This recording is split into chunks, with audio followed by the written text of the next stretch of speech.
provide a few important reminders. First, today's open portion is being broadcast live on C-SPAN and streamed on the committee's YouTube channel. This open portion of the hearing will be conducted entirely on an unclassified basis. All participants are reminded to refrain from discussing classified or other sensitive information protected from public disclosure. I will adjourn this open session following completion of one round of questions, and we will then move into a closed session where such questions can be asked. Second, I want to inform the audience that while I fully support constitutionally protected free speech and the right to assemble, this is not the time or place. Any would-be disruptors in the audience who interfere with the committee's business will not be tolerated. For this event, members will have 5 minutes with witnesses. I would ask each of my colleagues to keep both your questions and complete answers from the witnesses within those allotted 5 minutes. Any last questions that can't be answered in time will be submitted for the record. In the same manner in which the House Permanent Select Committee on Intelligence has conducted itself in recent worldwide threats hearings, I expect that we will continue to act in a bipartisan and respectful manner during today's event. I'm confident all members can treat each of our witnesses today with due respect, consistent with past practice. This worldwide threats hearing provides the American people the opportunity to hear directly from our intelligence community leadership on the threats that face our nation. It's my pleasure to welcome our witnesses to today's hearing. Director of National Intelligence, the Honorable Tulsi Gabbard. Director of Central Intelligence Agency, the Honorable John Ratcliffe. Director of the Federal Bureau of Investigation, the Honorable Kash Patel. Director of National Security Agency, General Tim Hawk. Director of Defense Intelligence Agency, Lieutenant General Jeffrey Cruz. Thank you all for being here. First, I want to address an issue that was made public earlier this week regarding a group text message exchange that included several members of President Trump's national security leadership team and a journalist. Yesterday, our colleagues on the Senate Select Committee on Intelligence held their hearing on the annual threat assessment, and unfortunately, instead of exploring the real and existential threats that face our nation, which is the purpose of this hearing, this issue consumed most of their time.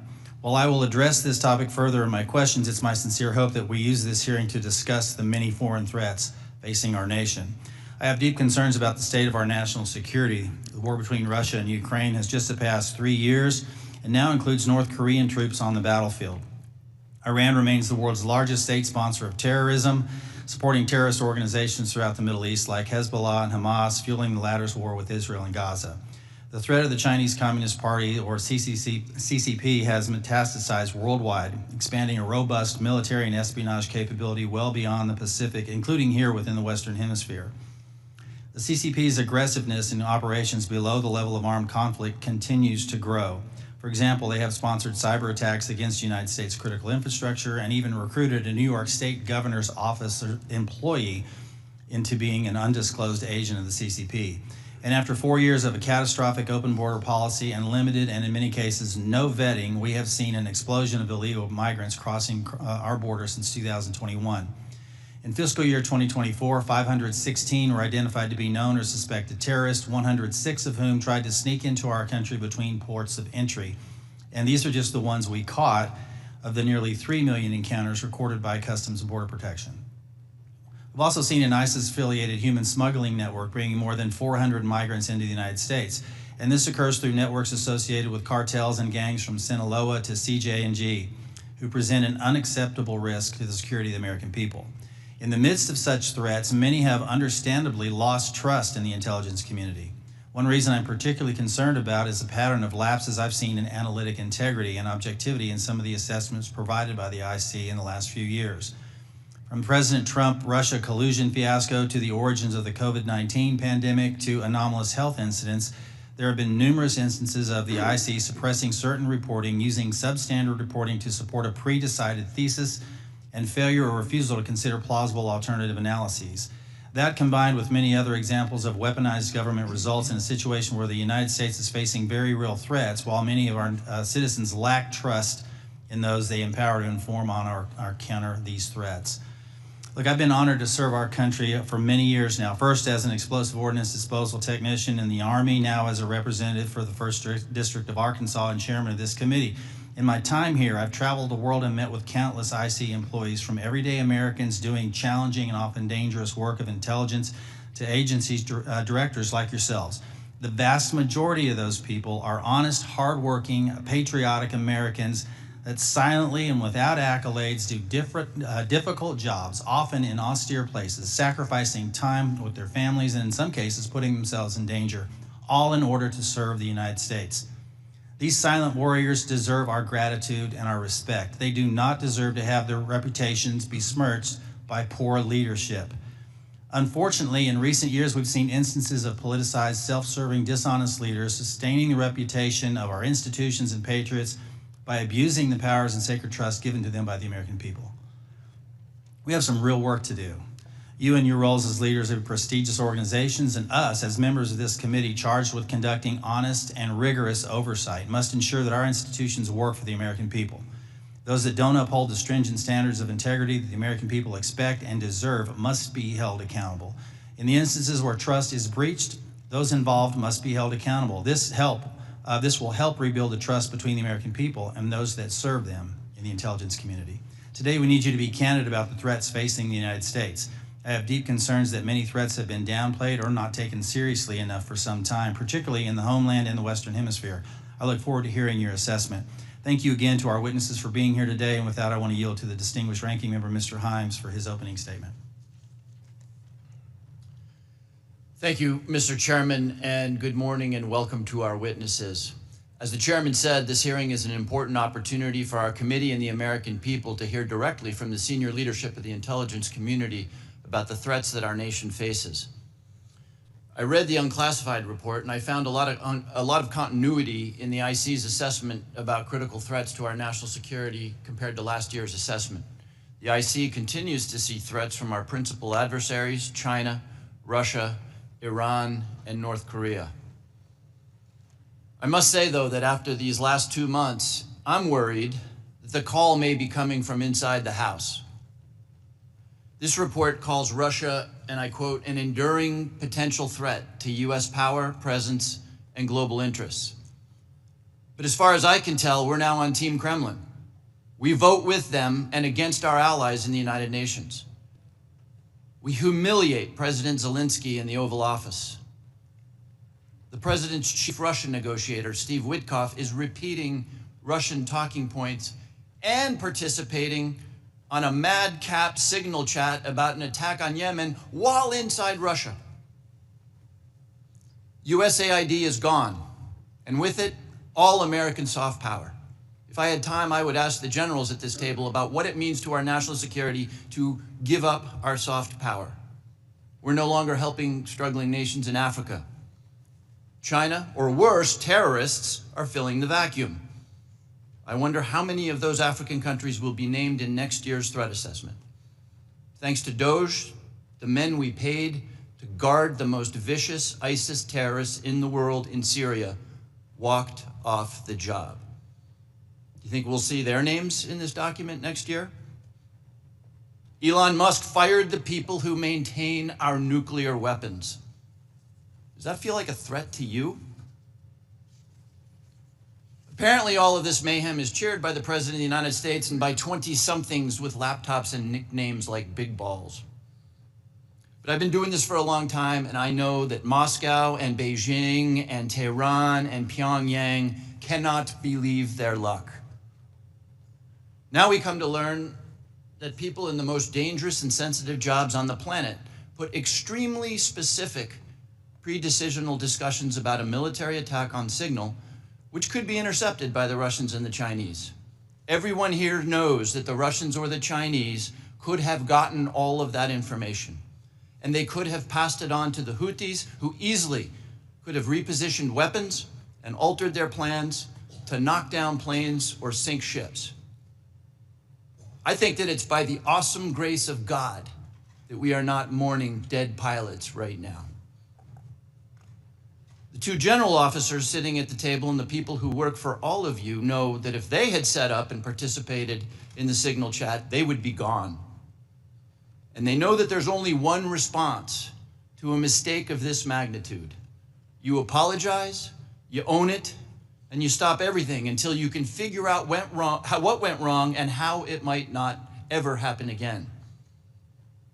But that's not what happened. The Secretary of Defense responded with a brutal attack on the reporter who did not ask to be on the signal chain. Yesterday, our former colleague Mike Waltz did the same in the White House and then went on Fox to call Jeff Goldberg a loser. What do you think the people who work for you are seeing and learning from that? Now, except for that last part, almost all of the mayhem slowly eroding our safety, our standing, and our security in the world has largely happened outside the IC. If you had a part in that, and I suspect you did, I thank you. I'll say it now and I'll say it again every time we see each other over the next couple of years. You must protect the thousands of patriots who go to work every day under you to keep us safe. You need to go to work every day thinking about their morale, their well-being, and their protection. I've done intelligence oversight for more than a decade. It's my job to ask you the tough questions and maybe even make you uncomfortable. But John, I don't ever walk through your lobby and look at those 140 stars on the wall without choking up over the fact that men and women far better than I will give their lives to keep us safe. There's about a dozen people in this room who know all their stories, and you know and I know that many of the men and women who have stars on that wall died because of bad decisions or poor judgment by their leaders. We've all worked together before, and recent events notwithstanding, we need you to succeed. Your people and our safety requires you to succeed. I really hope you do. But let me say now that if some overcaffeinated 20-year-old succeeds in firing your linguists, or your mathematicians, or your paramilitary officers, if you shut down some unit because Steve Bannon or Seb Gorka doesn't like it, America will be less safe, and people will get hurt. And I and this committee and history will be very unkind. Yield back,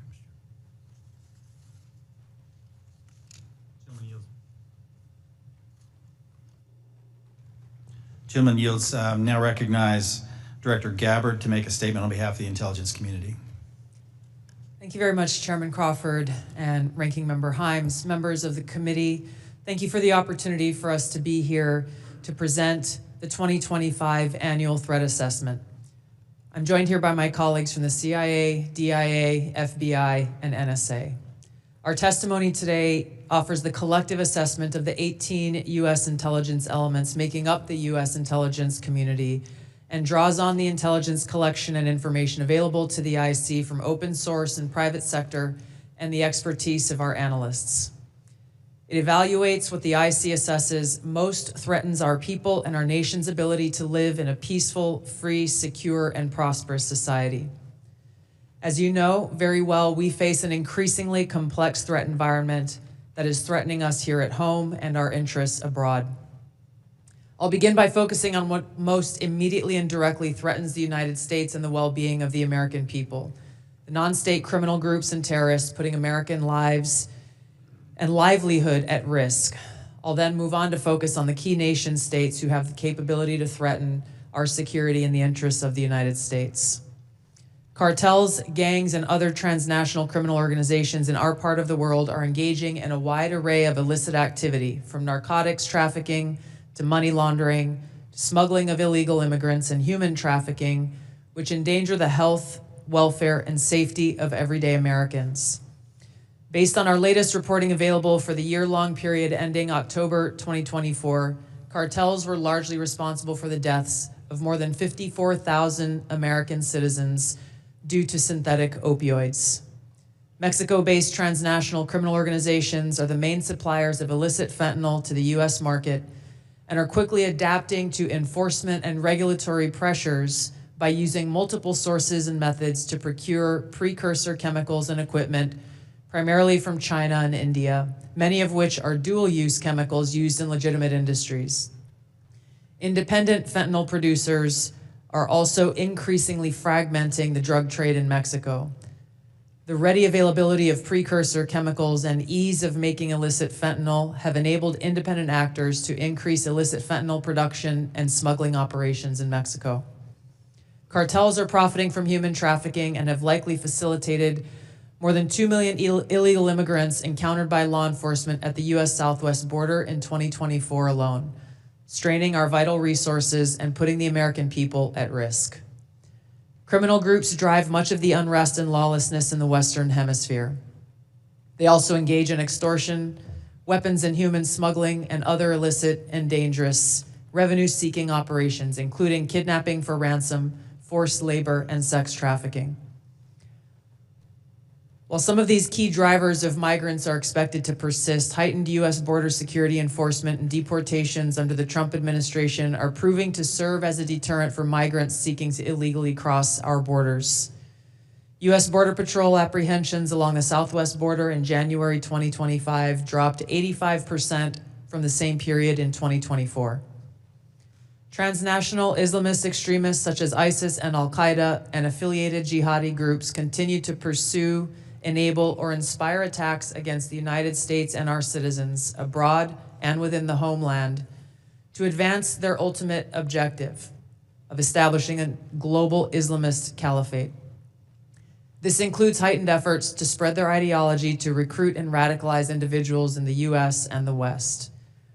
While the New Year's Day attacker in New Orleans had no known direct contact with ISIS terrorists, he was influenced and radicalized by ISIS ideological propaganda, as one example. Al-Qaeda and its affiliates continue to call for attacks against the United States as they conduct attacks overseas. These jihadist groups have shown their ability to adapt and evolve, including using new technology and tactics to spread their ideology and recruit new followers. A range of non-state cyber criminals are also targeting our economic interests, our critical infrastructure, and advanced commercial capability for extortion, other coercive pursuits, and financial gain. These actors are using a variety of tactics, including phishing, ransomware, and denial of service attacks to disrupt our systems and steal sensitive and lucrative information, using available technologies and taking advantage of US cyber vulnerabilities. Ransomware actors last year, for example, attacked the largest payment processor for US healthcare institutions, and another set of criminal actors conducted cyber attacks against US water utilities. Some of these non-state cyber actors also operate as proxies for or emulate similar activities being carried out by major state actors. The IC sees China, Russia, Iran, and North Korea engaging in activities that could challenge US capabilities and interests, especially related to our security and economy. They are in some cases working together in different areas to target US interests and to protect themselves from US sanctions. At this point, the IC assesses that China is our most capable strategic competitor. Under the leadership of Xi Jinping, the People's Republic of China seeks to position itself as a leading power in the world stage, economically, technologically, and militarily. Beijing is driven in part by a belief that Washington is pursuing a broad effort to contain China's rise and undermine CCP rule. China's most serious domestic challenge is probably China's slowing economy and the potential instability that could occur if socioeconomic grievances lead to large-scale unrest. Growing economic tensions with the United States and other countries could also weigh on China's plans for economic growth and domestic job creation. China's military is fielding advanced capabilities, including hypersonic weapons, stealth aircraft, advanced submarines, stronger space and cyber warfare assets, and a larger arsenal of nuclear weapons. While it appears they would like to develop and maintain positive ties with the United States and the Trump administration to advance its own interests and avoid conflict, China is building its military capability in part to gain an advantage in the event of a military conflict with the United States around the issue of China's efforts towards unification with the Republic of China or Taiwan. Beijing is advancing its cyber capabilities for sophisticated operations aimed at stealing sensitive US government and private sector information and pre-positioning additional asymmetric attack options that may be deployed in a conflict. China's cyber activities have been linked to multiple high-profile breaches, including last year's massive compromise of US telecom infrastructure, commonly referred to as Salt Typhoon. Beijing currently dominates global markets and strategically important supply chains, for example, with the mining and processing of several critical minerals. In December, China imposed an export ban to the United States on gallium, germanium, and antimony, all of which are important to the production of semiconductors and our defense technologies. This was in direct response to U.S. export controls on chips designed to broadly limit PRC access to advanced chips and chip-making equipment. China also aims to compete in other critical global industries, including AI, legacy semiconductor chip production, biomanufacturing and genetic sequencing, and medical and pharmaceutical supply production. Russia's nuclear and conventional military capabilities, along with its demonstrated economic and military resilience, make it a formidable competitor. Moscow has more nuclear weapons than any other nation that could inflict catastrophic damage on the United States and the world in the event of a major war that Russian leaders feared put them and their regime at serious risk. In late 2024, Russia announced updates to its public nuclear doctrine, expanding the conditions under which Russia would consider using nuclear weapons. Russia is building a more modern and survivable nuclear force designed to circumvent U.S. missile defense through reliable retaliatory strike potential. It intends to deter the U.S. by holding the U.S. homeland at risk and by having the capabilities to threaten nuclear war in a conflict. Russia's developed advanced cyber capabilities and has attempted to pre-position access to U.S. critical infrastructure for asymmetric options and make it a persistent cyber threat. Russia's cyber activities have been linked to multiple high-profile breaches, including the 2023 hack of Microsoft. Russia is also fielding new capabilities in anti-satellite weapons meant to degrade U.S. and allied space infrastructure. Among Russia's most concerning developments is a new satellite intended to carry a nuclear weapon as an anti-satellite weapon, violating long-standing international law against such activity and putting the U.S. and global economy at risk. Iran continues to seek to expand its influence in the Middle East, despite the degradation to its proxies and defenses during the Gaza conflict. Iran has developed and maintains ballistic missiles, cruise missiles, and UAVs, including systems capable of striking U.S. targets and allies in the region. They've shown a willingness to use these weapons, including during a 2020 attack on U.S. forces in Iraq and in attacks against Israel in April and October 2024. Iran's cyber operations and capabilities also present a serious threat to U.S. networks and data. The IC continues to assess that Iran is not building a nuclear weapon, and Supreme Leader Khamenei has not authorized the nuclear weapons program that he suspended in 2003. We continue to monitor closely if Tehran decides to reauthorize its nuclear weapons program. In the past year, we've seen an erosion of a decades-long taboo in Iran on discussing nuclear weapons in public, likely emboldening nuclear weapons advocates within Iran's decision-making apparatus. Iran's enriched uranium stockpile is at its highest levels and is unprecedented for a state without nuclear weapons. Iran will likely continue efforts to counter Israel and press for a U.S. military withdrawal from the region by aiding, arming, and helping to reconstitute its loose consortium of like-minded terrorist actors, which it refers to as its axis of resistance. Although weakened, this collection of actors still presents a wide range of threats, including to Israel's population, U.S. forces deployed in Iraq and Syria, as well as U.S. and international military and commercial shipping and transit. North Korean leader Kim Jong-un is pursuing stronger strategic and conventional capabilities that can target U.S. forces and allies in the region, as well as the U.S. homeland, to bolster North Korea's leverage and stature, defend its regime, and achieve at least tacit recognition as a nuclear weapons power. Kim's recently cemented strategic partnership with Russia supports these goals by providing him with greater financial, military, and diplomatic support, reducing its reliance on China, and providing North Korean forces and weapons systems with warfighting experience. Kim views his strategic weapons advances, its deepening ties with Russia, and its economic durability as strengthening his negotiating position against Washington's demands for denuclearization and lessening Kim's need for sanctions relief. Since 2022, China, Russia, Iran, and North Korea have grown closer. Removing the accelerant of the war in Ukraine is unlikely to revert these bilateral relationships to a pre-war 2021 baseline, leaving room for new strategic priorities and world events to create new incentives or challenges to their expanded cooperation. Russia has been a catalyst for much of this expansion, driven heavily by the support it has needed for its war against Ukraine, including protection from US and Western sanctions. In addition to exchange of military and other resource capabilities with North Korea, Russia has relied more heavily on China's financial and defense industry backing and has increased combined military exercises with China. With Iran, Russia has also expanded financial ties to mitigate sanctions. Iran has become a critical military supplier to Russia, especially of UAVs, in exchange for Russian technical support for Iranian weapons, intelligence, and advanced cyber capabilities. The threats that we see to the US, to US national security are both complex and multifaceted.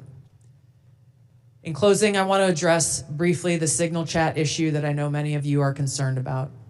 The President and National Security Advisor Waltz held a press conference yesterday with a clear message. It was a mistake that a reporter was inadvertently added to a signal chat with high-level national security principals having a policy discussion about imminent strikes against the Houthis and the effects of the strike. The National Security Advisor has taken full responsibility for this, and the National Security Council is conducting an in-depth review along with technical experts working to determine how this reporter was inadvertently added to this chat. The conversation was candid and sensitive, but as the President National Security Advisor stated, no classified information was shared. There were no sources, methods, locations, or war plans that were shared. This was a standard update to the National Security Cabinet that was provided alongside updates that were given to foreign partners in the region. The Signal Message app comes pre-installed on government devices. In December of 2024, CISA stated, quote, "We strongly urge highly targeted individuals to immediately review and apply best practices provided in the guidance to protect mobile communications, including consistent use of end-to-end encryption." And they named Signal as an app as an example of such an end-to-end encrypted messaging app. Ideally, these conversations occur in person. However, at times, fast-moving coordination of an unclassified nature is necessary where in-person conversation is not an option. I'm also aware that a lawsuit was filed yesterday on this issue. As a result of that pending litigation, I'm limited in my ability to comment further on that specific case. My Office of General Counsel will be in close contact with the Department of Justice on this matter. The most important thing to the American people and to all of us is the success of this military operation against terrorists who have been and continue to attack American service members was extremely successful, thanks to the leadership of President Trump and the actions of our brave men and women in uniform.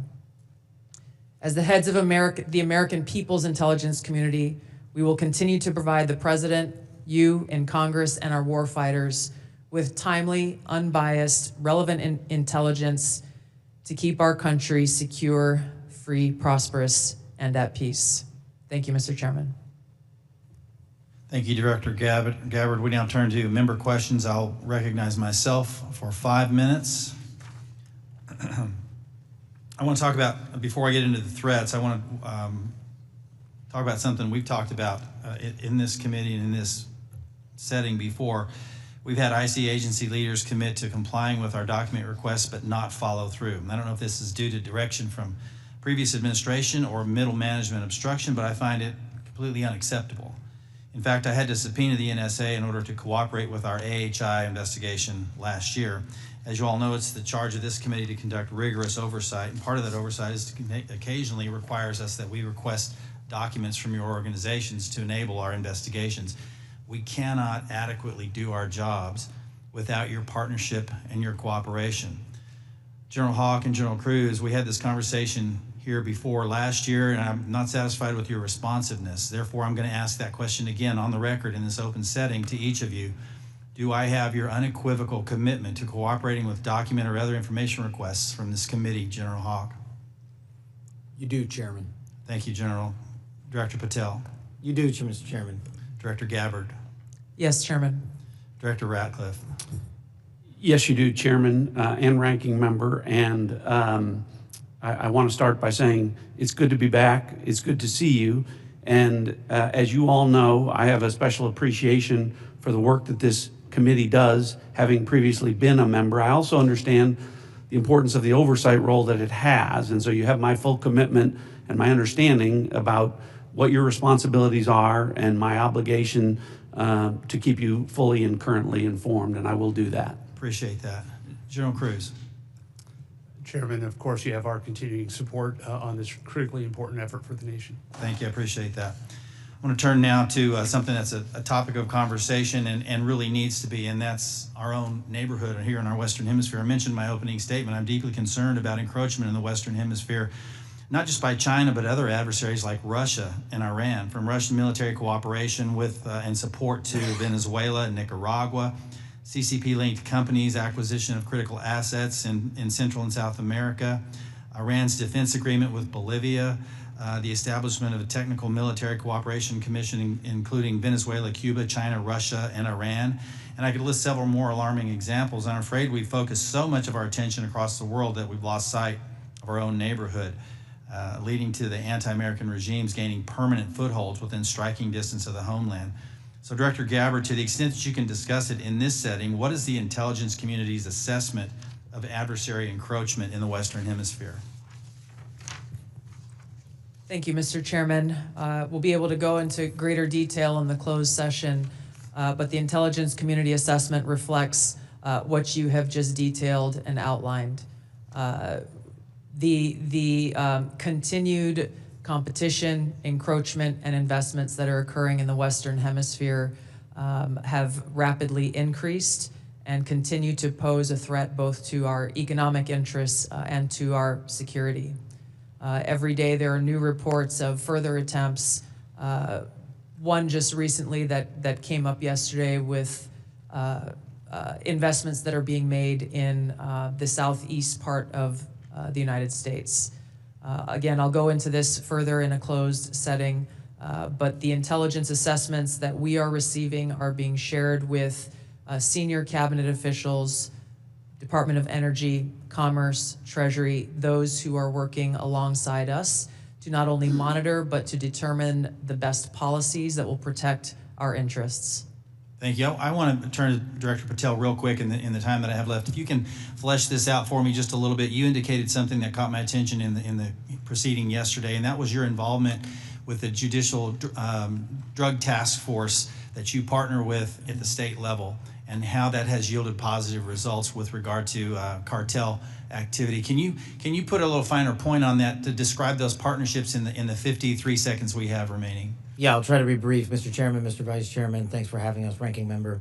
My priorities at the FBI have been to partner with state and local law enforcement in ways that we have not done so before, particularly on information sharing, and it's a two-way street. And in order for us to effectuate drug seizures and narcotics interdictions in the 50 states, we treat them as all border states, because that's what's happening.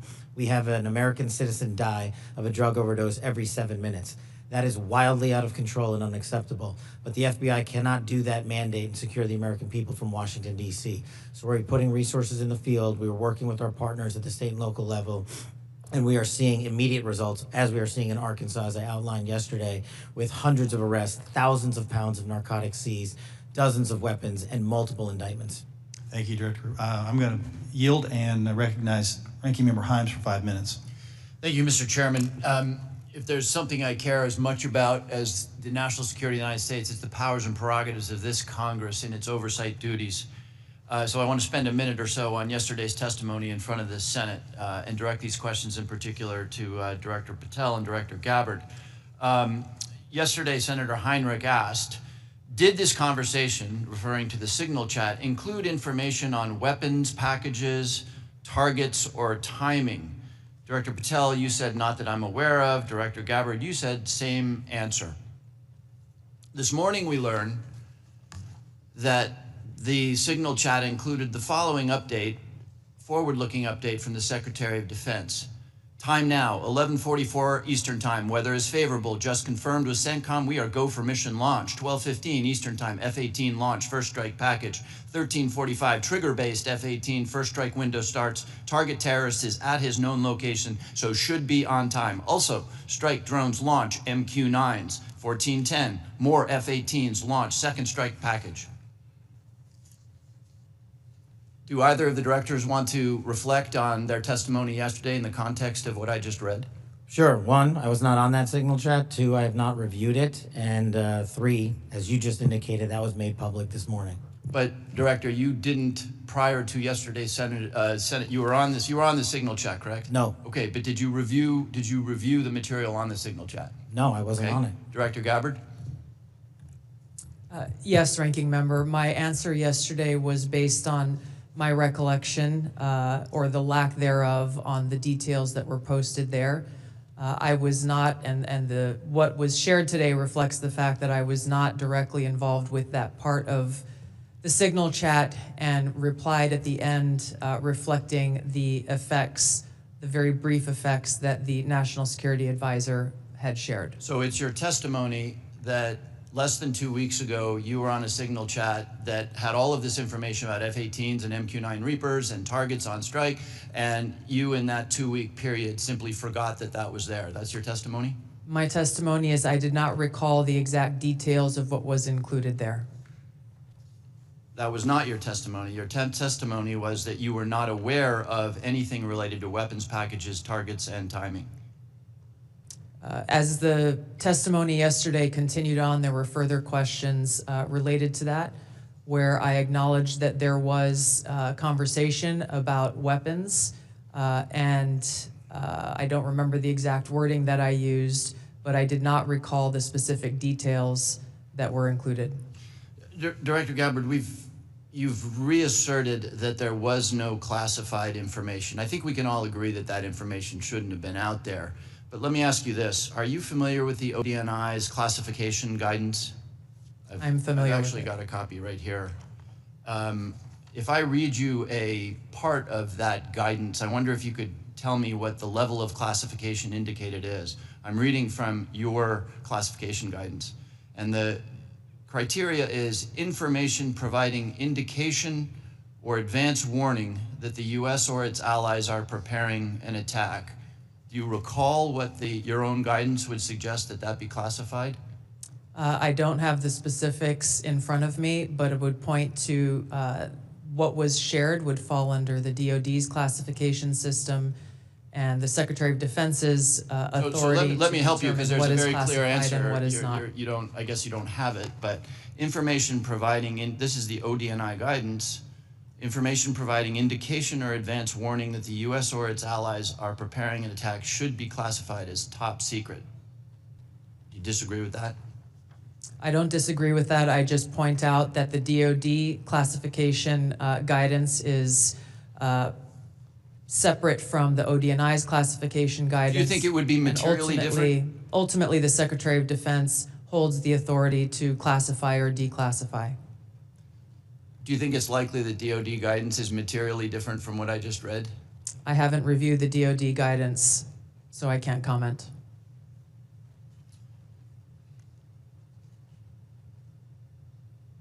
Director Gabbard, a lot of this suggests sort of a lack of sobriety. When there's punch emojis and fire emojis, it's a lack of sobriety. I don't mean that literally. But I have one last question for you, because I think people really listen to what you have to say. You, on March 15th, as DNI, retweeted a post from Ian Miles Chong, who is listed on RT, that's Russia Today's website, as, quote, a political and cultural commentator who has contributed content to RT since at least 2022. Director Gabbard, do you think that it's responsible for you as head of the intelligence community and the principal presidential intelligence advisor to retweet posts from individuals affiliated with Russian state media? That retweet came from my personal account, and I would have to go back to look at the substance of the tweet. Can I, just so that we don't have a lack of confusion amongst our allies and enemies and us, can I act perhaps that you not think that you should be saying one thing on your personal account than you say officially? I maintain my First Amendment rights to be able to express my own personal views on different issues. Thank you. I yield back, Mr. Chairman. Gentleman yields now recognize the distinguished Vice Chairman, General Kelly. Yeah, I now, for the first 30 seconds, Mr. Ratcliffe, or Director Ratcliffe, formerly known as Texas, from this Mississippi guy, I'd like to give you 30 seconds if you have anything to respond to what Ms. Gabbard just, Director Gabbard, I'm sorry, just said. Well, Mississippi, it's good to see you again, and I appreciate the opportunity. You know, there's so much talk about this Atlantic article and about things that were said and that could have happened instead of a focus on what did happen. So my responsibility as CIA director, one of its responsibilities is to kill terrorists. And that's exactly what I did along with President Trump's excellent national security team. That's what we should be focused on. With regard to that article, I also would appreciate the opportunity to relay the fact that yesterday I spent 4 hours answering questions from senators as a result of that article that were intimating that I transmitted classified information because there were hidden messages. Those messages were revealed today and revealed that I did not transmit classified information and that the reporter, who I don't know, I think intentionally intended it to indicate that. That reporter also indicated that I had released the name of an undercover CIA operative in that signal chain. In fact, I had released the name of my chief of staff, who is not operating undercover.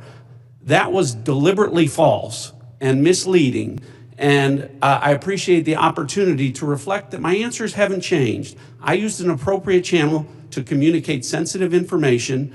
It was permissible to do so. I didn't transfer any classified information. And at the end of the day, what is most important is that the mission was a remarkable success, is what everyone should be focused on here, because that's what did happen, not what possibly could have happened. Thank you, Director Ratcliffe. Director Patel, thank you for the great job that you've done. So first of all, your coordination and trying to comply with the letter that was sent last year and the year before asking for the baseball shooting, of which what I got was basically what happened on the field, and I was there, so I don't need to know that, although no one from the FBI ever talked to me about what happened. They talked to people who were not there.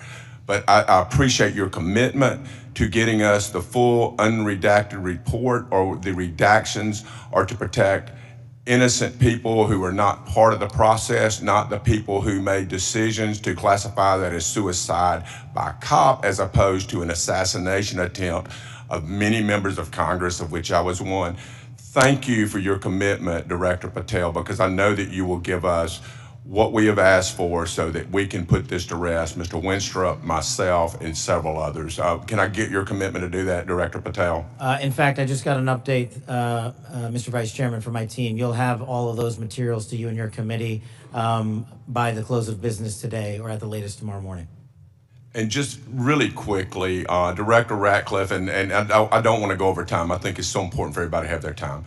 Can you tell me the impact that DOGE has had in causing you to fire people you shouldn't have fired, or release people who are instruments of national security no longer there? Tell me if you've had any impact specifically that DOGE has caused you to lose someone who was necessary for national security.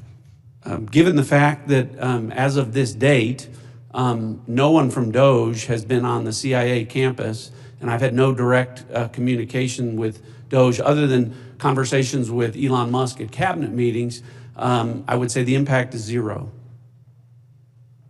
Director Patel? I'm in a similar situation. We do work with DOGE on government efficiencies, but I have not seen any negative impacts at the FBI. Thank you very much. And Director Gabbard, it's good to see you again too. You know, I think we were freshmen together, you and I and Director Ratcliffe, and I'm here and you guys are like there. Have you seen any impact across the whole IC that DOGE has caused things that you can't respond to? Yeah. Thank you, Congressman. It's great to see you all again here. The answer is no. Similar with Director Ratcliffe, DOGE has not been at ODNI.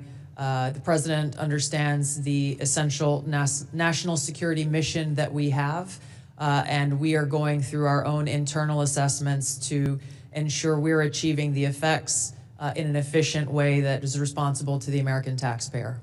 Yield back, Mr. Chairman. Gentleman yields. Mr. Carson. Thank you, Chairman, to the witnesses, many of whom I've worked with in the past. It appears that this year's report omitted any discussion of transnational concerns like global health security, infectious diseases, and the role of conflict, violence, and political instability play as drivers of migration. Coupled with the administration's cuts to USAID and other international assistance, particularly health and humanitarian assistance, won't these reductions and eliminations increase regional instability and volatility in areas already at high risk for threats? Was the IC consulted at all in the decisions to eliminate such critical funding, and why weren't these risks included in this year's report? Thank you for the question, Congressman. The direction that I gave to our National Intelligence Council as they were putting together the annual threat assessment was to focus on the most direct and extreme threats that we face from non-state and state actors. While I acknowledge the factors that you've mentioned create an environment that our operators and intelligence officials need to be aware of, this year's annual threat assessment was really more targeted to focus on the direct threats that we have the ability to affect and impact. Some of those were included here that you mentioned with regard to the effects and impacts of USAID. That assessment has not yet been done, or at least to my knowledge, and was not considered to be included here. Director Patel, this year's assessment, sir, confirms a threat I've worked on for a number of years: domestic extremists, including lone wolves, white nationalists motivated by racial or anti-government grievances, even religious grievances. Mr. Director, a few yes or no questions. Do you, sir, agree that these domestic threats must be addressed as thoroughly as foreign extremists? All threats like that will be treated equally, yes, sir. Is it true, sir, you moved personnel out of the FBI section responsible for countering domestic violent extremists? I don't believe I did that. Is it true, sir, that you've discussed disbanding this section? I don't believe I've done that. Will you pledge today, sir, not to disband this critical section? I will pledge to you today that any personnel matters that are being worked on currently, once finalized, the congressional notification will be published to your committee. Mr. Chairman, I yield back. Gentleman yields. Now recognize the gentleman from Illinois, the former federal prosecutor, Mr. LaHood. Well, thank you, Mr. Chairman. I want to thank all of our witnesses today for your service to our country. And I want to focus my questions this morning on FISA Section 702. And Director Ratcliffe, welcome back to the committee.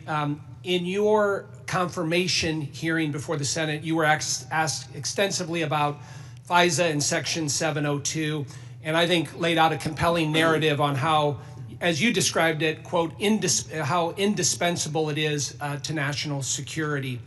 And you were also asked about a warrant requirement on Section 702. And your answer to that was, quote, on whether a warrant makes sense on 702, your quote was, the answer is no. We're talking about national security issues where sometimes minutes matter in the ability to disrupt or interdict the bad actors or to act upon the intelligence that you can gain from that, unquote. Director, I wanted to ask you, is that still your belief today regarding the warrant requirement? Congressman, it absolutely is. You've accurately reflected my prior testimony. It is also my testimony that 702 is indispensable to our intelligence picture, and the loss of it would be catastrophic to CIA. And the reason that I say that from this position is not only is 50% of all of our critical analysis provided to the President as Commander-in-Chief in the President's daily brief 702 derived, 70% of CIA's success with regard to advanced weapons counterproliferation is the result of 702 collected information. And finally, 90% of CIA's successful interdictions with regard to synthetic drugs like fentanyl are the result of 702 collection. It's absolutely indispensable to the work that CIA does, and I'm glad that you gave me the opportunity to reflect that to this committee. Thank you, Director. And just to ask a follow-up on that, as you know, in the House last year when we had our FISA reform and Section 702 reform measures put in place, you know, we had a debate, robust debate on the House floor regarding the warrant requirement. It was a very, very close vote, 212 to 212. Director Ratcliffe, what can you tell our members to alleviate and reassure them on, again, the harm that a warrant requirement would do to 702? Well, Congressman, it would impose a de facto ban on lawfully querying previously collected data to find threats against U.S. persons and government officials. So that would be, again, catastrophic to our efforts to keep our community safe.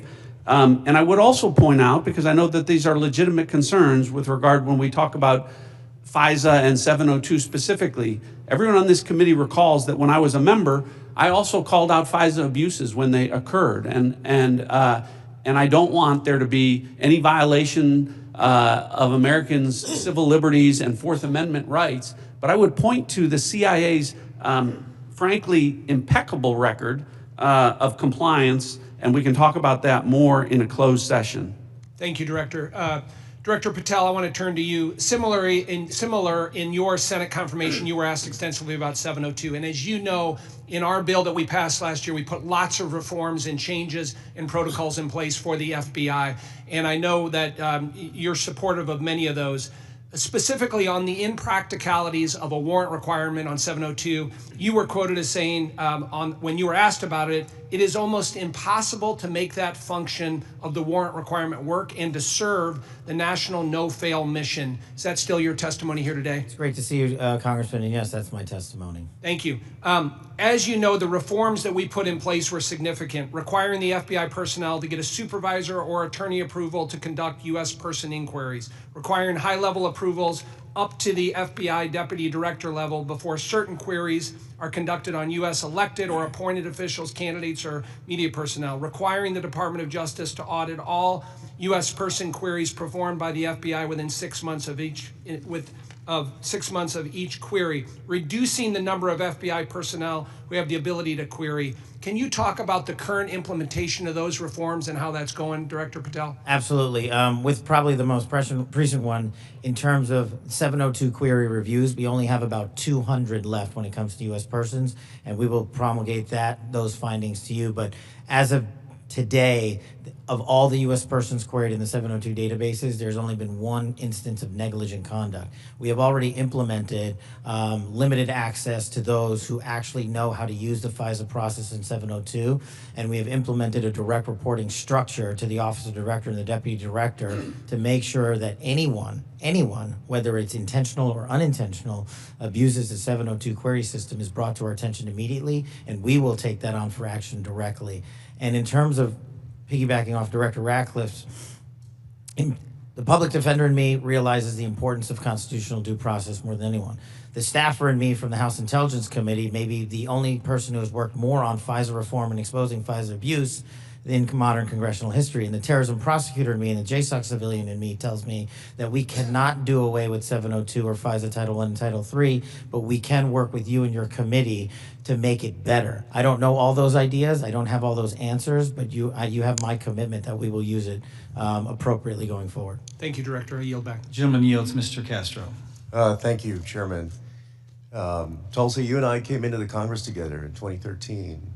And Kash, you and I was serving on the Intelligence Committee when you worked on the Intelligence Committee. And John, you and I are both from Texas, and we both served together on the Intelligence Committee. Y'all, the idea that this information, if it was presented to our committee, would not be classified, y'all know is a lie. That's ridiculous. I've seen things much less sensitive be presented to us with high classification. And to say that it isn't is a lie to the country. I want to ask the generals now. The NSA is principally in charge of intercepting things like signals intelligence from other countries. General, I want to ask you, if your organization, your agency, intercepted something like this from Russia or China or some other country, would you consider this classified information? Representative, we would be classifying based off of our sources and methods. So those would be the things that, in terms of how we process, how we would be able to obtain the information and how we'd report it, Sure. we would classify based off of our source and method. So if you knew that the Secretary of Defense and the National Security Advisor of Russia or China and the head of the Foreign Ministry and all of the folks who were associated with that signal chain, if you intercepted that information, General, would you consider it classified? So it would be classified based off of our collection. So the NSA would classify it, would Based off determine it of as classified. the protection of our own source and method, not necessarily based off the content, but how we collected that information. But it would be classified. Well, we certainly wouldn't be collecting on a U.S. person conversation. No, I understand. I'm We're saying collecting if you did your job and collected it from the Russian Foreign Ministry and the National Security Advisor and the Secretary of Defense and the President's Chief Advisor, there is no way, having sat on this committee for 9 years, that somebody would come in with that information and give us something that says unclassified. You can walk out of this room with this information and give it to whomever you want. You know, with all respect, you and I worked on the committee at the same time. Tulsi, you and I came in together. I've never had an issue of beef with you. John, you and I are both from Texas. Y'all know that's a lie. It's a lie to the country.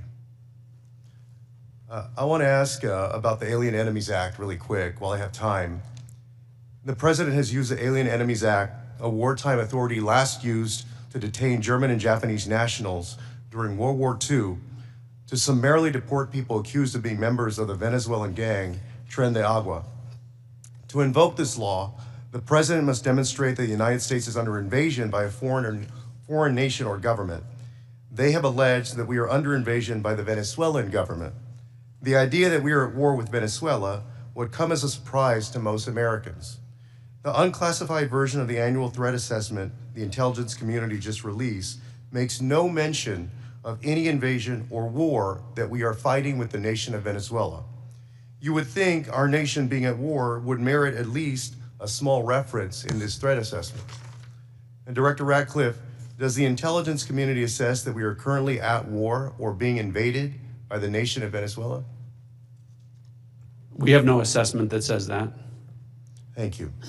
In invoking the law, the president alleged that Tren de Agua is, quote, undertaking hostile actions against the U.S. at the direction, clandestine or otherwise, of the Maduro regime in Venezuela.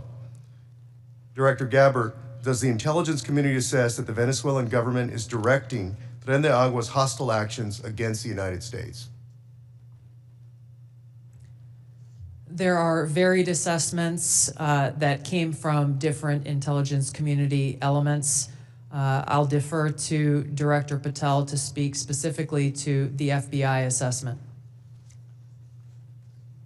But let me ask you, so you're saying there are conflicting assessments that have come from the IC? That's correct. Okay, thank you. We'll take it up in closed session.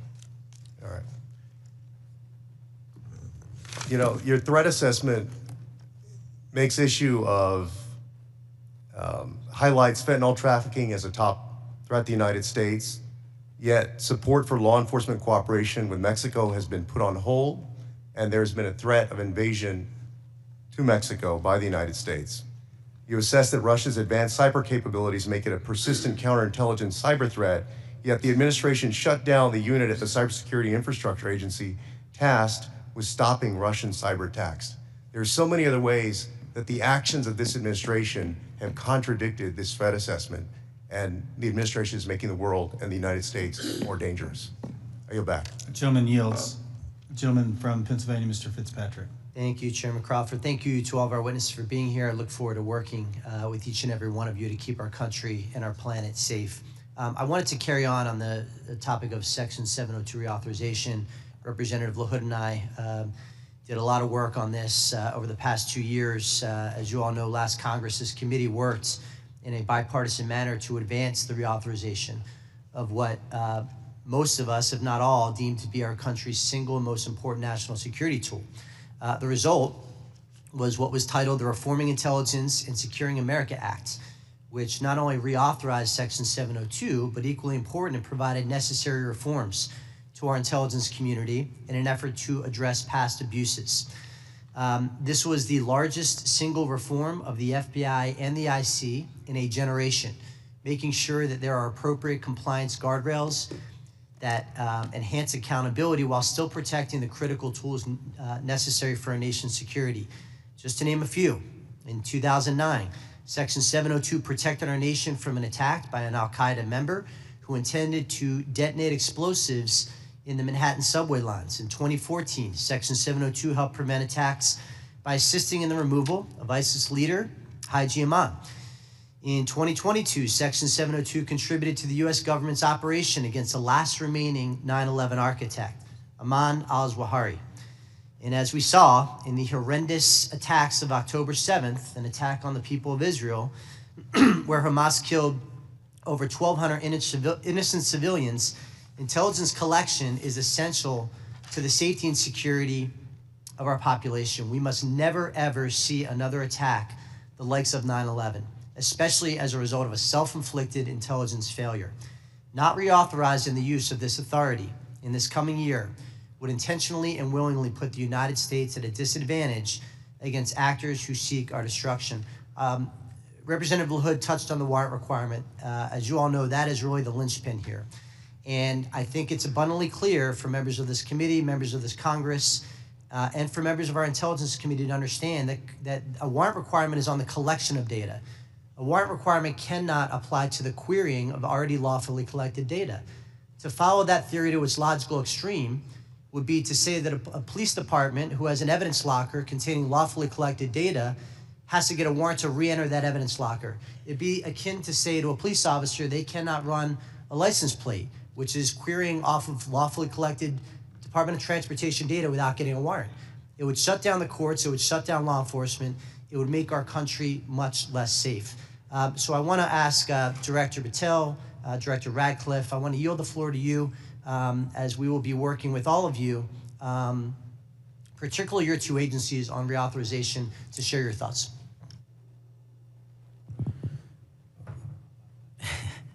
So it's great to see you, sir, and thanks for the question. Look, on 702, just to flesh out some of the more specific operational use that I have it with specifically relates to what you just said. When I was a terrorism prosecutor, we used 702 directly to prevent a shopping mall in Houston from being blown up. We used 702 collection directly to prevent an attack on the state capitol in the state of California. And those individuals were prosecuted and are currently in prison. And balancing that awesome responsibility with the constitutional protections that every American should have when we're talking about U.S. persons specifically is something that I keep in mind on every single decision surrounding 702. But as Director Ratcliffe stated, and it has been my experience, while I understand and appreciate the concerns for the warrant requirement based on U.S. persons, if there is a solution that allows that to happen in real time, then we can have that discussion. But I have not encountered one, and thus it obviates the need in my perspective, in my mission set to protect the American people and hunt down criminals in its application. So where it is now with the reforms y'all have implemented, we've done a great job on protecting American civil liberties, and I'm always open to, and I do believe we can do some more.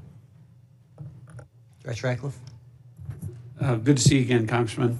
I agree with Director Patel's comments with regard to that. I'll start out by saying, obviously in this role, I'm not a policymaker. But at the appropriate time, when this comes up for renewal, I think I made it clear and will make it clear from the CIA's perspective, the indispensability of 702 as a tool to providing the commander-in-chief an accurate picture of the threat environment.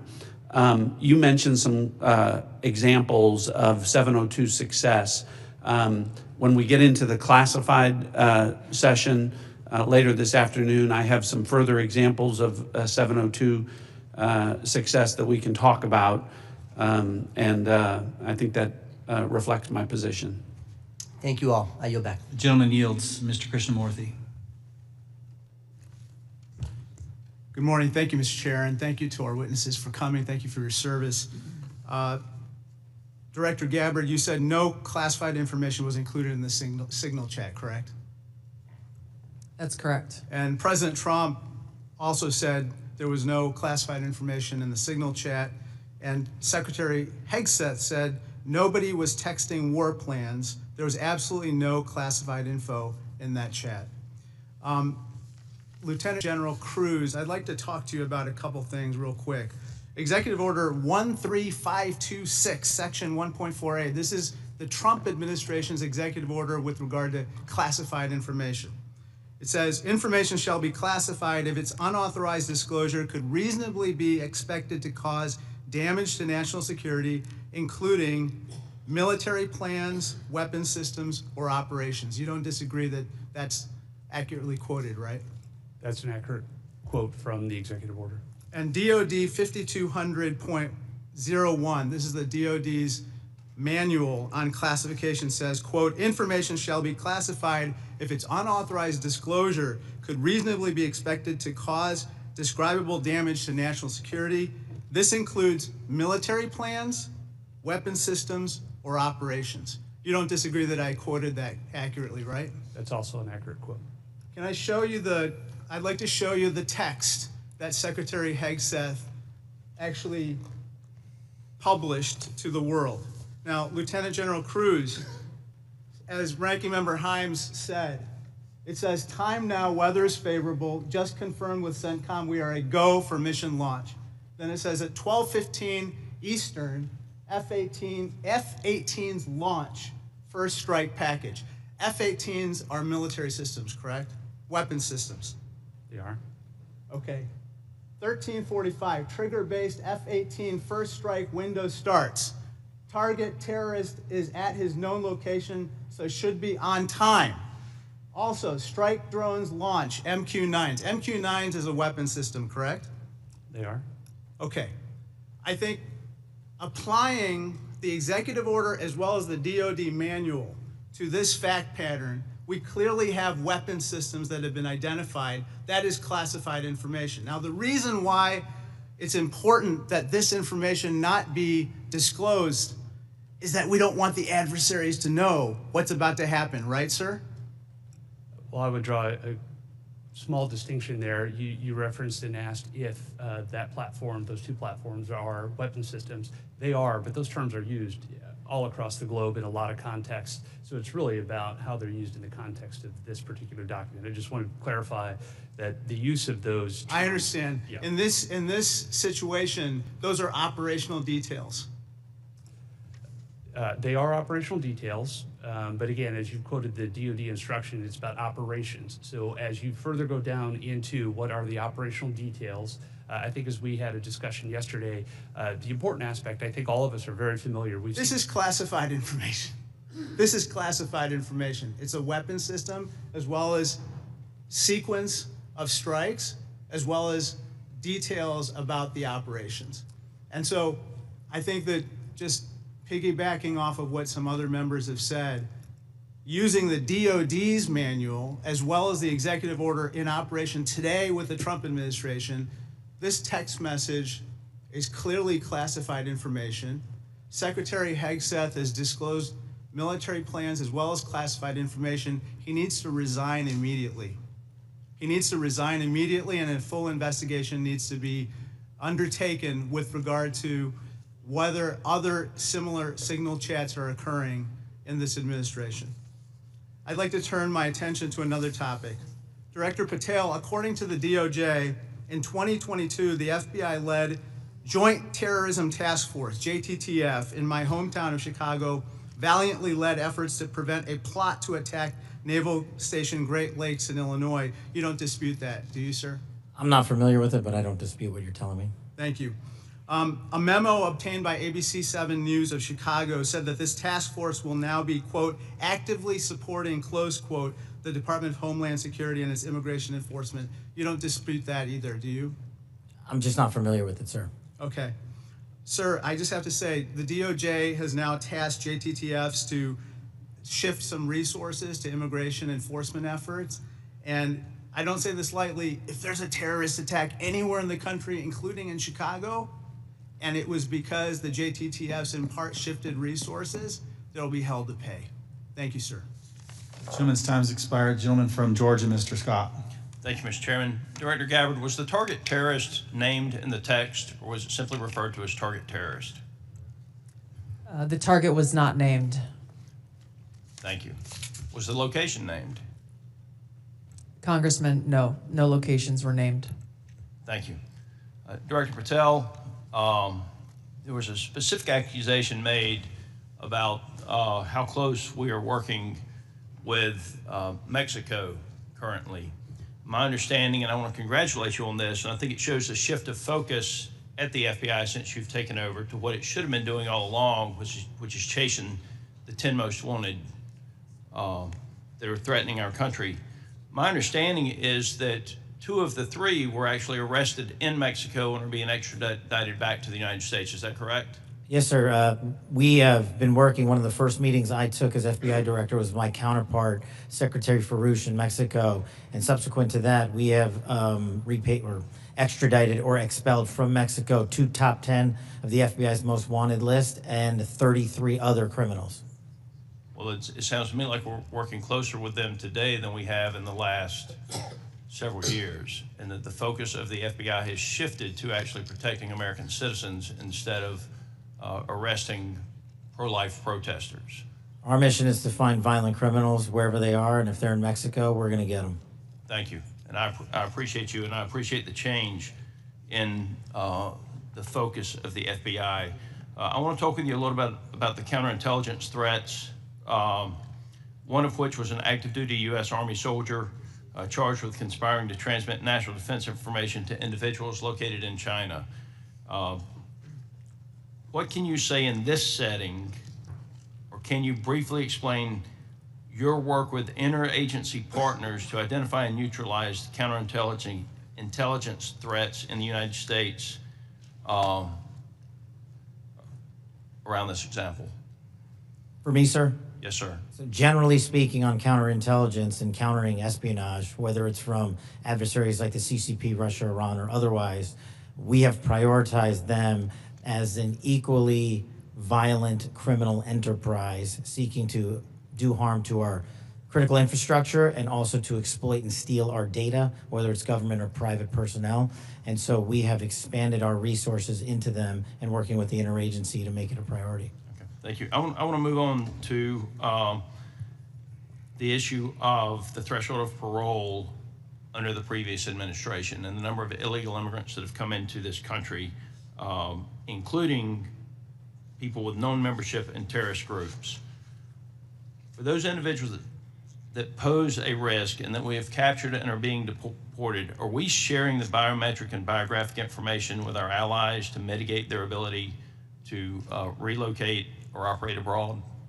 What we are doing at the FBI is sharing the information we're allowed to with our Five Eye partners, and then on an individual basis, we are trying to share information with other partners who deemed individuals that they find of consequence. Okay, as you move further into your position, if you have additional recommendations on how we better share information, please let us know. Yes, sir. Director Ratcliffe, China's influence on the Panama Canal has increased since 2017.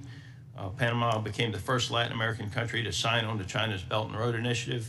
Can you talk about not just China embedding itself into the various canal-related sectors and operations, but what other areas in Central and South America have China and others increased their presence, and what examples concern you the most? Thanks, Congressman. Appreciate the question. I do want to comment, the question before about cooperation with Mexico, it's really across the IC. When Mexico's Secretary General Omar Harfuch head of Mexican security, was here, he not only met with Director Patel, he met with Director Gabbard, and he met with me. So we have been working on that, again, to the benefit of both our countries. To your point, the PRC throughout Central and South America continues to attempt to use its soft power to gain a foothold. They use direct aid to countries that need it. They also provide funding to universities to get a foothold to create influence. And you mentioned the Panama Canal, and you've seen the diplomatic efforts of the administration to address that and push back on PRC ownership of the canal locks. But that ties into what the IC is doing. In these instances, it's important for us, Congressman, to the best way we can operate is to provide intelligence to countries in Central and South America, to provide them with briefings, which we do, to provide them with tailored analysis of our intelligence about how China is manipulating them, about how China is hacking them, the things that China is doing to gain a foothold, and Russia and Iran throughout that area. So the CIA is very much focused on that. Gentleman's time's expired. Mr. Crow. Thank you, Chairman. General Hawk, the NSA recently warned its employees not to use the Signal app. Is that correct? What we did, Congressman, is we put out cybersecurity advisories on a whole host of systems. On the Signal app that was included in that advisory, right? What we've done is we've put out an advisory on how to use the Signal app and other encrypted applications, because we do encourage our employees and their families to use encrypted. Because there's risk to that app. There are. Okay. General Cruz, DOD also issued a warning about vulnerabilities to the Signal app recently, correct? That's correct. Okay. Director Gabbard, you were on this Signal text chain in question, correct? Yes. As was Mr. Witkoff, the administration's lead negotiator with the Russians, correct? Yes.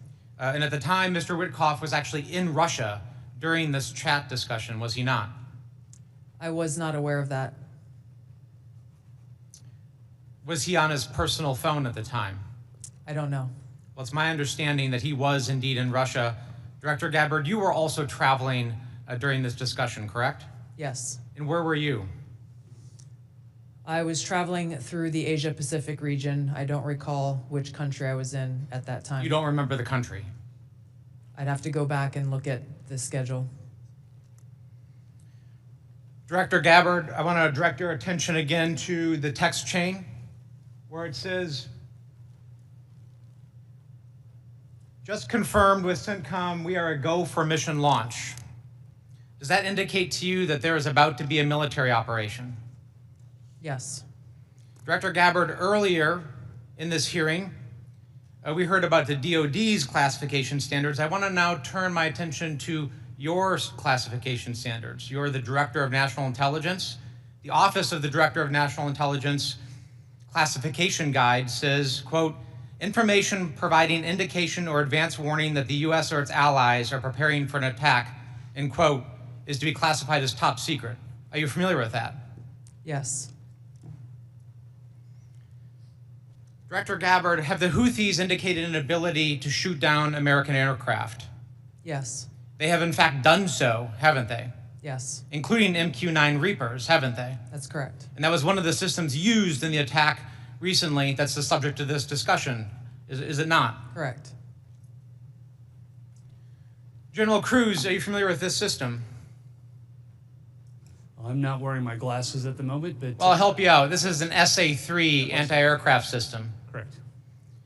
Are you familiar with this next system?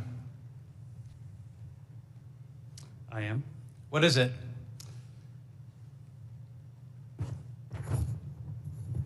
I'm going to have to ask you. It's an SA-6. I'm going to guess that... This is also an advanced anti-aircraft system, is it not? It is. It was used widely in the Balkans in the 90s, correct? And the Houthis also have this system, don't they? They certainly do. And they've employed it against our aircraft, have they not? They have attempted to, correct.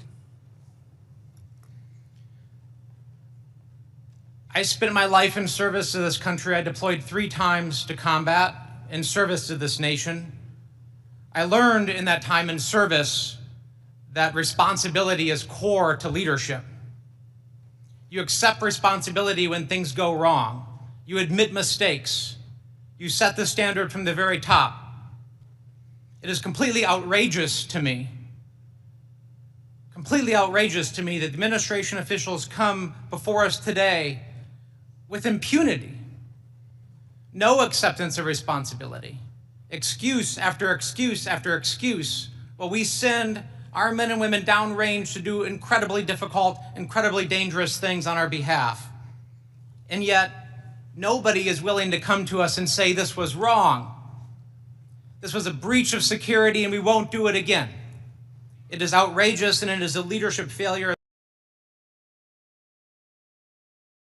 And that's why Secretary Hegseth, who undoubtedly transmitted classified, sensitive operational information via this chain, must resign immediately.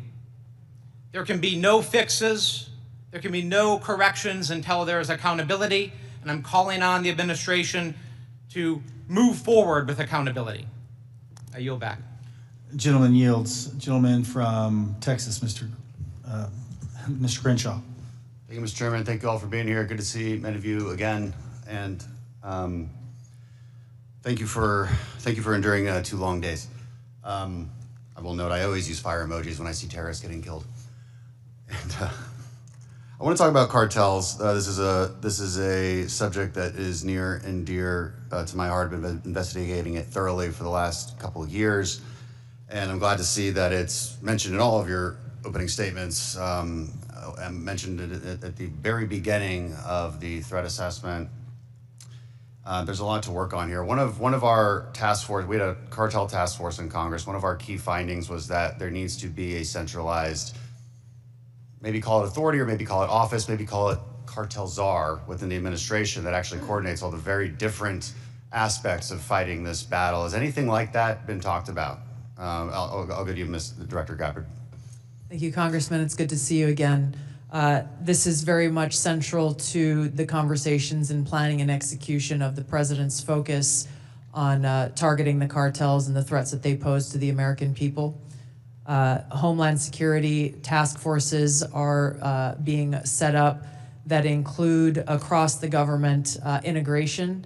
I can speak from my standpoint from the intelligence community, and our National Counterterrorism Center is leaning heavily forward into gathering and consolidating and integrating the intelligence that comes from DEA and others who've been working this issue for a while to make it so that it can be shared and integrated through the federal, state, and local law enforcement equities who are going after this problem.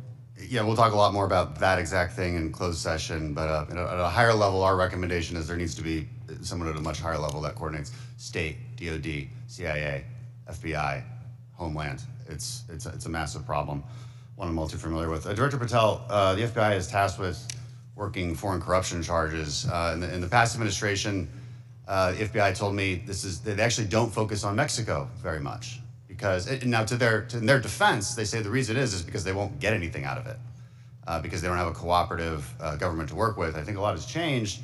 Do I have your commitment that we will at least start following up on those, because the judiciary system in Mexico is a key component in our failures to address the cartels? You do, Congressman. Apologies for not getting back to you sooner. You're good. I appreciate it.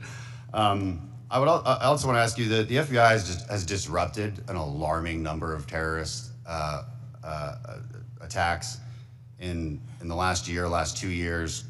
Great on the FBI for doing that. I don't think many Americans realize how good the FBI has been at this.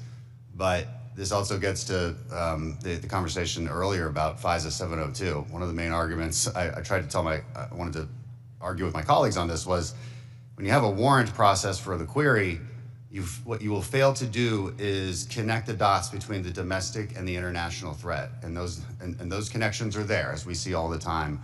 Would you agree with that? That we need to maintain that process in a responsible way, of course. I do, sir. I appreciate that. Director Gabbard, in my remaining time, I want to ask you, because of my and this may go to our General Cruz as well. Because of my work on energy and commerce, we have an issue there with broadband spectrum auctions, and of course this affects our intelligence community in a very large way, and our DoD. Getting right to the question here, how much, if any, spectrum can the DoD give up without having a significant effect on the administration's prioritization of lethality and deterrence? I'll defer to General Cruz, specific to DoD. I certainly wouldn't want to speak for all of DoD, and I think the committee is already in a fantastic conversation with the DoD on that issue. But broadly, what I would say is DoD has laid out the portions of the spectrum that it believes for both operational capabilities, and in closed session, I am more than happy to walk you through from the intelligence portion of the mission that we do. There are two different portions of the spectrum. We often talk about one, but not the other, and in closed session, I'd be more than happy to tell you why the other portion of the spectrum is important to national security. Sure, and the details are obviously classified, but we can talk about X and S spectrums and get a better idea for the public about, because the public would benefit from telecom having the ability to use some of these. When we look at 5G networks, 6G networks, so it's a conversation that we need to have and a much longer time to do so, which I've run out of. So I yield back. Thank you. Gentleman yields. Dr. Barra. Thank you, Mr. Chairman. You know, I associate myself with the comments of my colleague, Congressman Crow. I'm deeply disappointed in how we're handling this breach of protocol and so forth. You know, every year at the beginning of Congress, we take an oath to office. You know, this is an awesome responsibility to be a member of Congress, to protect our country. We have no greater responsibility than to protect our homeland. And, you know, when I walk into this committee and the honor of being on this committee, I don't see Democrats and Republicans. I see folks that every day want to do the same thing. But as Congressman Crow suggested, the mark of leadership, and we all are leaders in this room, is to accept responsibility when mistakes happen. And that signal chat was a mistake. I'm not here to impugn your character. You were all nominated by the president. You were all confirmed by the president. But we have an awesome responsibility and incredible responsibility to the American people. And then given that we are the United States of America, we have a responsibility to the world. And this really was a breach of protocol. I'll take you at your word that we are going to do a full investigation of it. Our responsibility as oversight is to understand this breach, understand who leaked information, how that happened, and then hold those responsible. You know, I 100% agree with the chairman in his opening statement. He said, where trust is breached, those responsible need to be held accountable. So do I have, you know, Director Gabbard, we served together, we came into Congress together. Do I have your word, when this investigation is fully completed, we will get the full breadth of the investigation? Thank you, Congressman. That would be my intent. I will caveat that by saying that this is being conducted by the National Security Council. I've not gotten any indication that they would try to withhold that, but I can't speak for them. Okay. I also, you know, I see way too much politics when it comes to our national security and our national defense. We've got to keep politics out of this. We're not Democrats or Republicans. We're Americans. We're tasked with the responsibility of keeping our country safe. Director Gabbard, you have an awesome responsibility here to advise the president, to collate all the information, everything that the IC is providing, and provide that best advice and guidance to the President of the United States. We have to keep politics out of this. Even if the president disagrees with this, if it goes against his personal wishes, if he's considering an order that potentially is unconstitutional or illegal or compromises our security, I want your word that you will always provide and give that honest advice to the president, even if it will make him angry. Thank you, Congressman. I appreciate the question because, as you said, I do take this responsibility very seriously. And it was my commitment to the President, to the Senate, the American people, that as the Director of National Intelligence, I will ensure to provide the President and all of you as policymakers with that unbiased, relevant, and timely intelligence And to your specific question, the answer is yes. I will inform the president of that accurate, timely, unbiased intelligence reporting, whether it is something that agrees with an assumption or a view or an objective or not. That's my responsibility to him and to the American people. Great. I would just offer advice. In your role, what you do on your personal devices versus your official devices, you're speaking to the public, and I would just offer, as I conduct myself, what I say personally is always going to be considered Congressman Barra saying it. General Hawk, I've appreciated working with you and have a deep concern about our cyber vulnerabilities. And we will go into some of this in the closed session. But Salt Typhoon is something we take very seriously, as well as Volt Typhoon and the compromises. Can you just briefly give us an update of where we are with those two? So, Congressman, we share your concern in terms of the overall ensuring that we can protect the critical infrastructure of the United States. The area that we have been deeply focused on is our ability to partner with industry. 99% of our critical infrastructure is controlled by our industry. So our ability to bring government information to be able to understand what threats look like and the origin of those threats, help inform how industry can defend that and also create the necessary equipment to ensure that we're secure. That partnership continues to grow, and that's really one of our key priorities. And I'll be able to go in closed session into more detail about the specific actions we've done together as an interagency with our industry teammates. Right, thank you. I yield back. Gentleman yields. Gentleman from Pennsylvania, General Perry. Thank you, Mr. Chairman. Thank you, ladies and gentlemen, for your attendance and your service to national security for our country. I'm going to start with Director Patel and then go to Director Gabbard. I'm concerned, like many Americans, about the wide-scale purchase of land, real estate, et cetera, by the Chinese Communist Party or those sanctioned by the party in America, especially those lands proximate to sensitive military sites or sensitive national security sites. Director Patel, I think we can all understand that that could lead to the ease of nefarious activities of numerous sorts.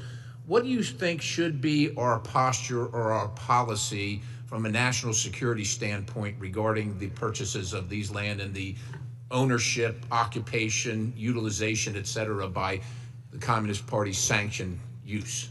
Well, Congressman, I appreciate the question, and I'm not going to shape foreign or national policy, but from the FBI perspective, if we had federal statutes to enact criminal allegations and pursue those relating to these matters, we would do so. I agree with you that having CCP actors purchasing large swaths of land next to military installations is a national security issue, a major one, and I would highlight to the American public, we're not allowed to buy farmland in mainland China or in Russia. So I don't know why we let that happen here, but that's a personal matter for me.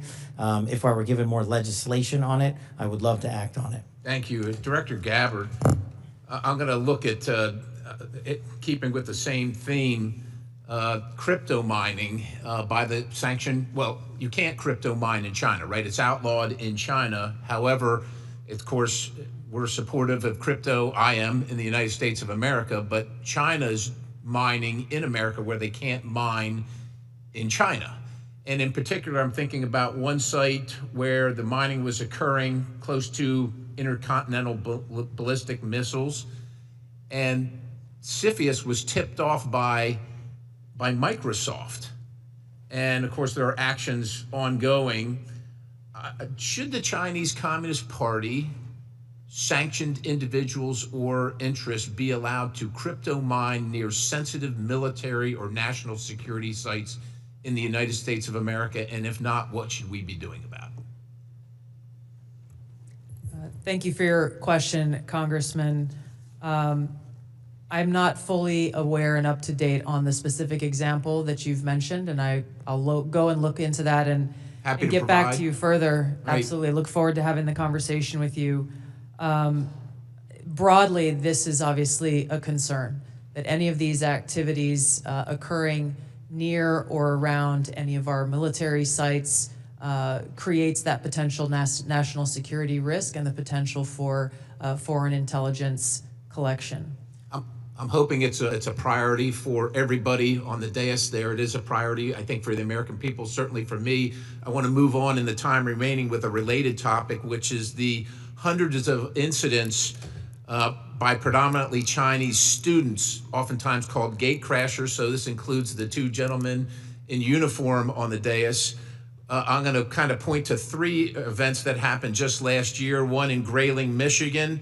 5 Chinese students are charged for lying and concealing evidence. One in the University of Minnesota, where a drone flew over Newport News and took pictures of classified information regarding ships and classified systems. And then one at the University of Florida regarding the illicit acquisition and shipment of toxins, biomedical drugs, and research supplies to China. In these cases, or most of these cases, we encounter these people and then we release these people. As a matter of fact, in the case of Florida, apparently she found out that criminal charges were being prepared and she dropped out of school and her whereabouts remain unknown at this point. What should be our posture? Because we're trying to follow up after the fact. We're encountering these people, whether they're gate crashers or whether we catch them conducting this illicit activity. We try and prosecute. That takes a lot of man hours, as you know, Director Patel. Is this the best policy, or is there something better that we can do? I mean, the Immigration Nationality Act of 1952 gives the Secretary of State the authority to revoke visas. But should these people be allowed to come to this country in the first place is the question, and what should our posture be? Anybody? In terms of the visa issue, I know that the administration is working on a policy, but to directly answer your question, anybody who utilizes the student visa program to come to this country to conduct criminal activity should never be allowed in this country. And anyone that's doing it here in the United States of America from an FBI standpoint will be vigorously investigated and will use the expulsion or criminal process on them. I yield, Mr. Chairman. Gentleman yields. Ms. Plaskett. Thank you very much, Mr. Chairman, and good morning to the witnesses. First let me say that we do have to, in this committee, try as much as possible to remain nonpartisan as opposed to bipartisan. I can recall being that way when I was counsel on the House Ethics Committee, and it's a hard position to take. But I'm really struck by the fact that in December of 2023, many people made Secretary Lloyd Austin go through the stages of the cross in self-flagellation and mea culpas for not informing the president that he was having a surgery. And now how we're treating Secretary Hegseth as if he is untouchable. Mike Waltz, when he was a member of Congress, went in the Committee on Armed Services to talk about and slammed Austin for holding himself to a different standard than the American people. And yet we are not doing this across the board. And that's disappointing, at the very least, very disappointing. Director Gabbard, thank you for your testimony.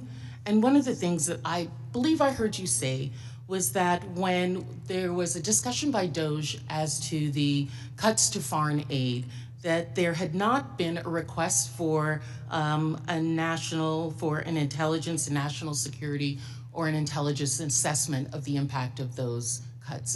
Was that your testimony a little earlier?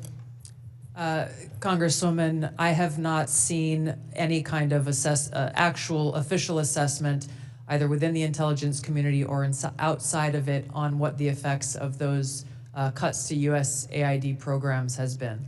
But it was not requested by DOJ of you or of any of the areas in which you have oversight over? I'm not aware of any requests. Okay, great. Thank you. I know that there has been some open source reporting on what the effect of those cuts are. I mean, when we think about several examples, Kenya, our strongest regional ally in the Horn of Africa, and a key partner with us in the fight against terrorist group Al-Shabaab. And, according to the Washington Post, that's not definitive, and we can talk about this in closed session. Some Kenyan journalists are now being trained by Beijing, mirroring the US programs that have been cut by the administration. Director Gabbard, is letting China train Kenyan journalists going to make Kenya more or less receptive to American requests of the Kenyan government, do you believe? As you said, Congresswoman, our relationship with Kenya has been very long-standing. So do cuts of ours to train journalists in Kenya make them more or less, and Beijing having that make them more or less receptive? Clearly, there is strategic competition taking place. I'll withhold my personal view to look at an official Well, I was assessment. asking for your director view, not your personal view. And then additionally, we have ended Voice of America, which provided accurate, unbiased news, in our opinion. Meanwhile, St. Petersburg University has announced that it's opened 11 Russian language centers across Africa that pay special attention to the promotion of traditional Russian spiritual and moral values. Director Gabbard, is Russia a friend or a foe? Are they our friend or our adversary? They are an adversary. Thank you. I believe that this reckless cuts make terrorism and our influence in Africa, which is on the front lines of terrorism, a real threat to us, and we need to be careful of it. Director Patel, one of the benefits of being here kind of in the middle is I get to hear other people's testimony and the questions that are asked. I know that Mr. Carson asked you questions specifically about the Counterterrorism Division. And we know that there has been some open source reporting that says that individuals within that division have been removed or been moved, not necessarily fired, but moved. Do you know if that is correct? I don't have any personal information on that, but people within the CTD component, which is a large component of the FBI, move all the time. And have they been moved? Are you able to get that information to us, whether they have or have not been moved? I'll go back to my team and see who has been moved. If you have a particular interest, we'll share it with you. Of course, we have an interest in Counterterrorism Division and movement of individuals within that. Because one of the other things I'm concerned about is you have stated, I believe in other areas, that the disbandment of certain sections of the FBI related to intel and breaking up components. Can you explain to us how you intend to do that or what you would like to do and why? My intention is to reprioritize counterintelligence authorities and cyber capabilities to focus on violent crime and national security, and that's what I'm doing. The gentlewoman's time has expired. Thank you. The gentlewoman from Missouri, Madam Ambassador, Ms. Wagner. I thank you, Mr. Chairman. I thank all of you for being here and for your continued service to our country. Director Ratcliffe, you have repeatedly stated that China is our top national security threat, and I agree. What was the biggest gap in intelligence collection toward China during the previous administration? Good to see you, Congresswoman. I think our collection against China as a hard target in the prior administration was lacking in several areas. I would say primarily in human collection and also with regard to the processing of open source information relating to China. I think part of that relates, Congresswoman, to the policies of the prior administration about treating China as a pacing competitor, I think was the word, as opposed to an adversary. So one of the things in my focus as CIA director, which carried over from my time as DNI, in seeing all of our intelligence, seeing that China is our greatest geopolitical threat, and focusing the CIA specifically more directly in all areas of our collection on China as a hard target. Well, and I'm grateful to hear you say the words open source. So as I hope that all of you may be aware, I am honored to be the chair of the new Open Source Intelligence Subcommittee for HPSI. It is the first time this committee has focused specifically on an intelligence discipline, I'll say. We established this subcommittee because private companies, researchers, and most importantly, foreign adversaries, as we speak, are taking full advantage of the explosion of commercially available information. HPSI has taken a stance that OSINT, open source intelligence, should mature as a primary discipline on its own accord. Director Ratcliffe, your agency kind of produces the lion's share, I'd say, of OSINT. Do you agree, sir, that open source intelligence should mature to be a primary discipline? Absolutely agree. So as you know well, Congresswoman, the CIA is the functional manager for OSINT, just as we are the functional manager for HUMANT across the IC.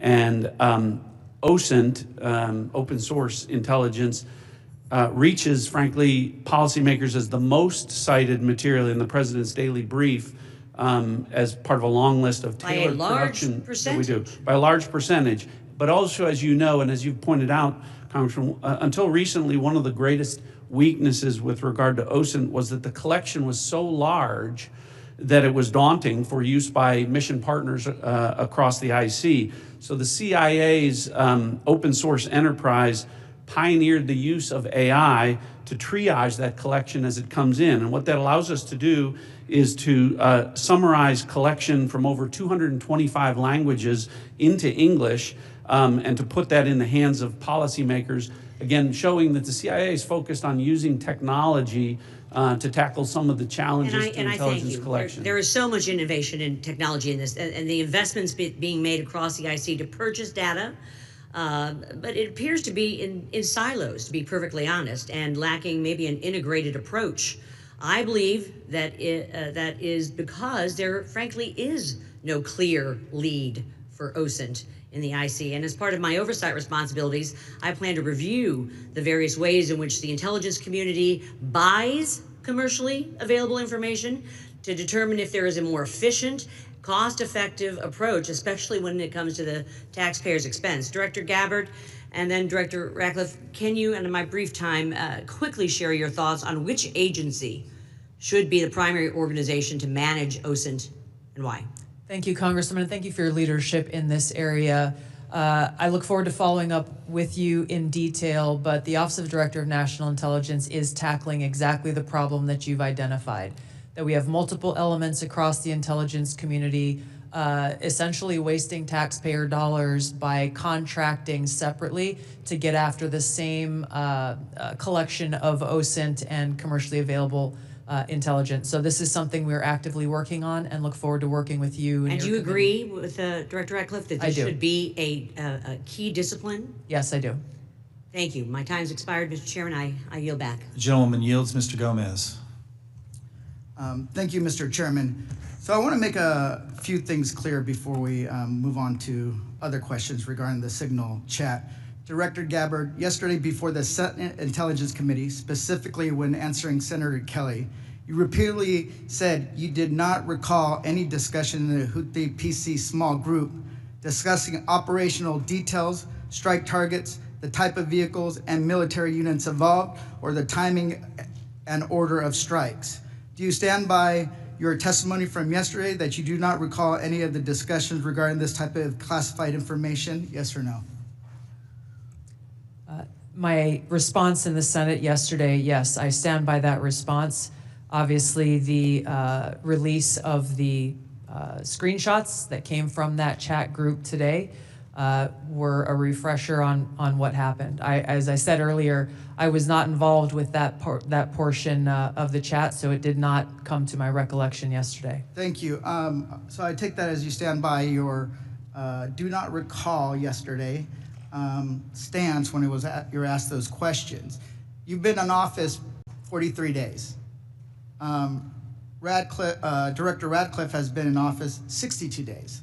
This was considered the first major military operation using lethal force of the Trump administration. Was this the first, this was probably the first time that you've been involved with a discussion like this on a threat. It was not discussing, you were not on a group chat discussing where we're gonna go for lunch. You're discussing putting men and women of the armed services in harm's way. That's a major decision. So, and when did that happen? 10 days ago? Okay, I'll answer that. It happened 10 days ago. Here's the point. Like something of this magnitude, it's something that you would not forget. It's something that most people, if you're taking this job so seriously, that you would not forget. I mean, since I've been on this committee, there's been days that I have woken up in the middle of the night from the things I've learned in the SCIF. So deciding to use military force is something hard to imagine. So the do not recall doesn't pass the smell test. It makes it, it's unbelievable that was the case. So that's what the American people don't understand. And I know a lot of folks in this administration were saying that they're gonna take on the establishment and drain the swamp, but you have become that swamp in a matter of days, not weeks or months, days. So one of the things we're gonna look into is what actually occurred, because the American people deserve a full accounting. Additionally, the main person who was involved in this thread that a lot of people want to talk to is Secretary of Defense Hegseth. And a lot of questions were brought up regarding his drinking habits in his confirmation hearing. To your knowledge, do you know whether Pete Hegseth had been drinking before he leaked classified information? I don't have any knowledge of Secretary Hegseth's personal habits. Director Ratcliffe, same question. Yes or no? You know, no, I'm going to answer that. I think that's an offensive line of questioning. The answer is no. I find it interesting that you want to. I'm going to answer. You asked me a question. You want an answer? No, listen. You don't want to focus on the good work that the CIA is doing, that the intelligence community. Director, I reclaim my time. Director, I reclaim my time. Here, I have huge respect for the CIA, huge respect for our men and women in uniform. But this was a question that's on the top of minds of every American, right? He stood in front of a podium in Europe holding a drink. So of course, we want to know if his performance is compromised. If people were asking if the General Austin was compromised because of a heart issue, was his performance compromised because of a successful strike? Back. Mr. I bring my You want to know? You want to talk about accepting responsibility? Do you think you should accept responsibility for a successful strike to make Americans safer? You want to focus on? I reclaim my time. So here's the thing. This is serious. As somebody, we've been briefed in this committee about using Signal. One of the things they basically said, the most secure phone call, the least secure text messaging. And we know that your people, Russians, Chinese, are on your phone. Gentleman's time's expired. Gentleman from Virginia, Mr. Klein. Thank you, Mr. Chairman. I'm going to give the director the ability to respond without being interrupted by his questioner. I appreciate that, Congressman. I guess, you know, just a general reflection here, again, that for the last 2 days, members of the intelligence community have been asking questions about a signal messaging group and not asking questions from Democrats either in the Senate or the House on China, Russia, Iran, and the real threats that are going on to the United States. And you can say that you care about the good work that agencies are doing like the CIA and that you care about 140 stars on the wall. But no one's asked me about my second day on the job here, where I lit the fuse that led to a foreign government participating with us to capture one of the senior planners of the Abbey Gate bombing that killed 13 Americans. And in the process, we worked with a government that previously hadn't, that hadn't cooperated with us on counterterrorism matters. Or the fact no one has focused on that within an hour of that taking place, I was on the phone with Director Patel and a few hours later with Attorney General Bondi, working together, the IC and the FBI working together to bring this person home in less than a week. An unprecedented success for the intelligence community and the law enforcement community. Exactly representative of the kind of work that we should be doing and the kind of work that an oversight committee should be asking about. But instead, we're getting questions about whether or not someone has drinking habits. And, you know, I just wish in an annual threats hearing where the American people want to hear about threats that's what we would be talking about. Thanks for the opportunity to clarify.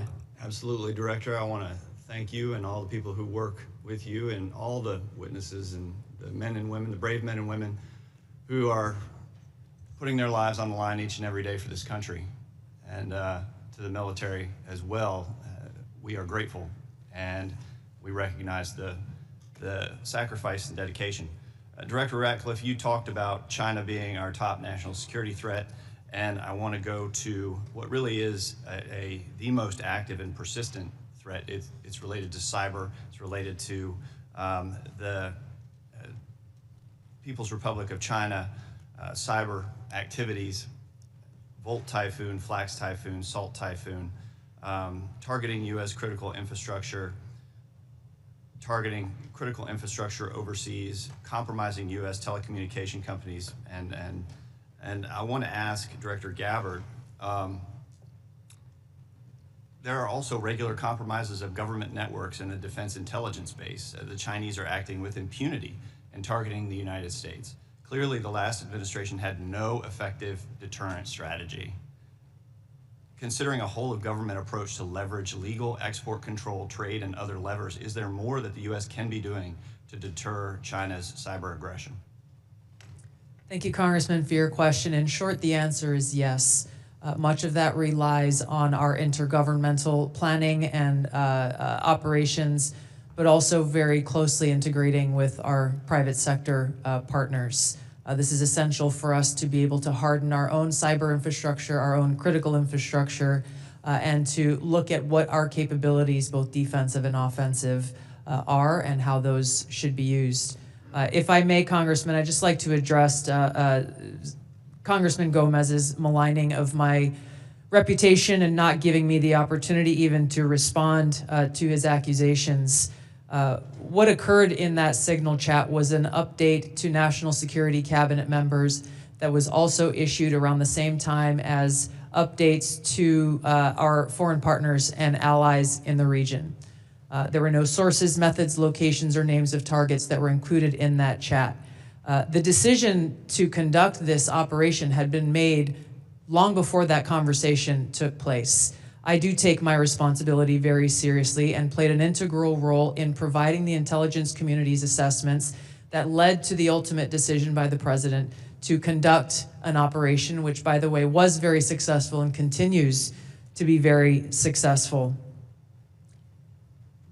I was traveling at the time, and I was not playing a very specific role, as these chats reflect, in much of the conversation that took place there.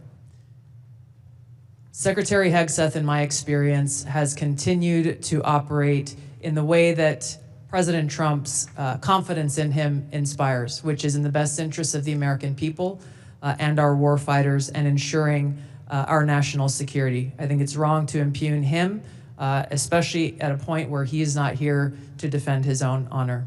Thank you, Congressman. I agree with your assessment and support for the Secretary, and I yield back. Gentleman yields. Ms. Houlihan. Thank you for the time, and I struggle, and if you look at my notes, I've changed my mind about 1,000,000 times what I'd like to talk about. I'd like to first start with Director Ratcliffe.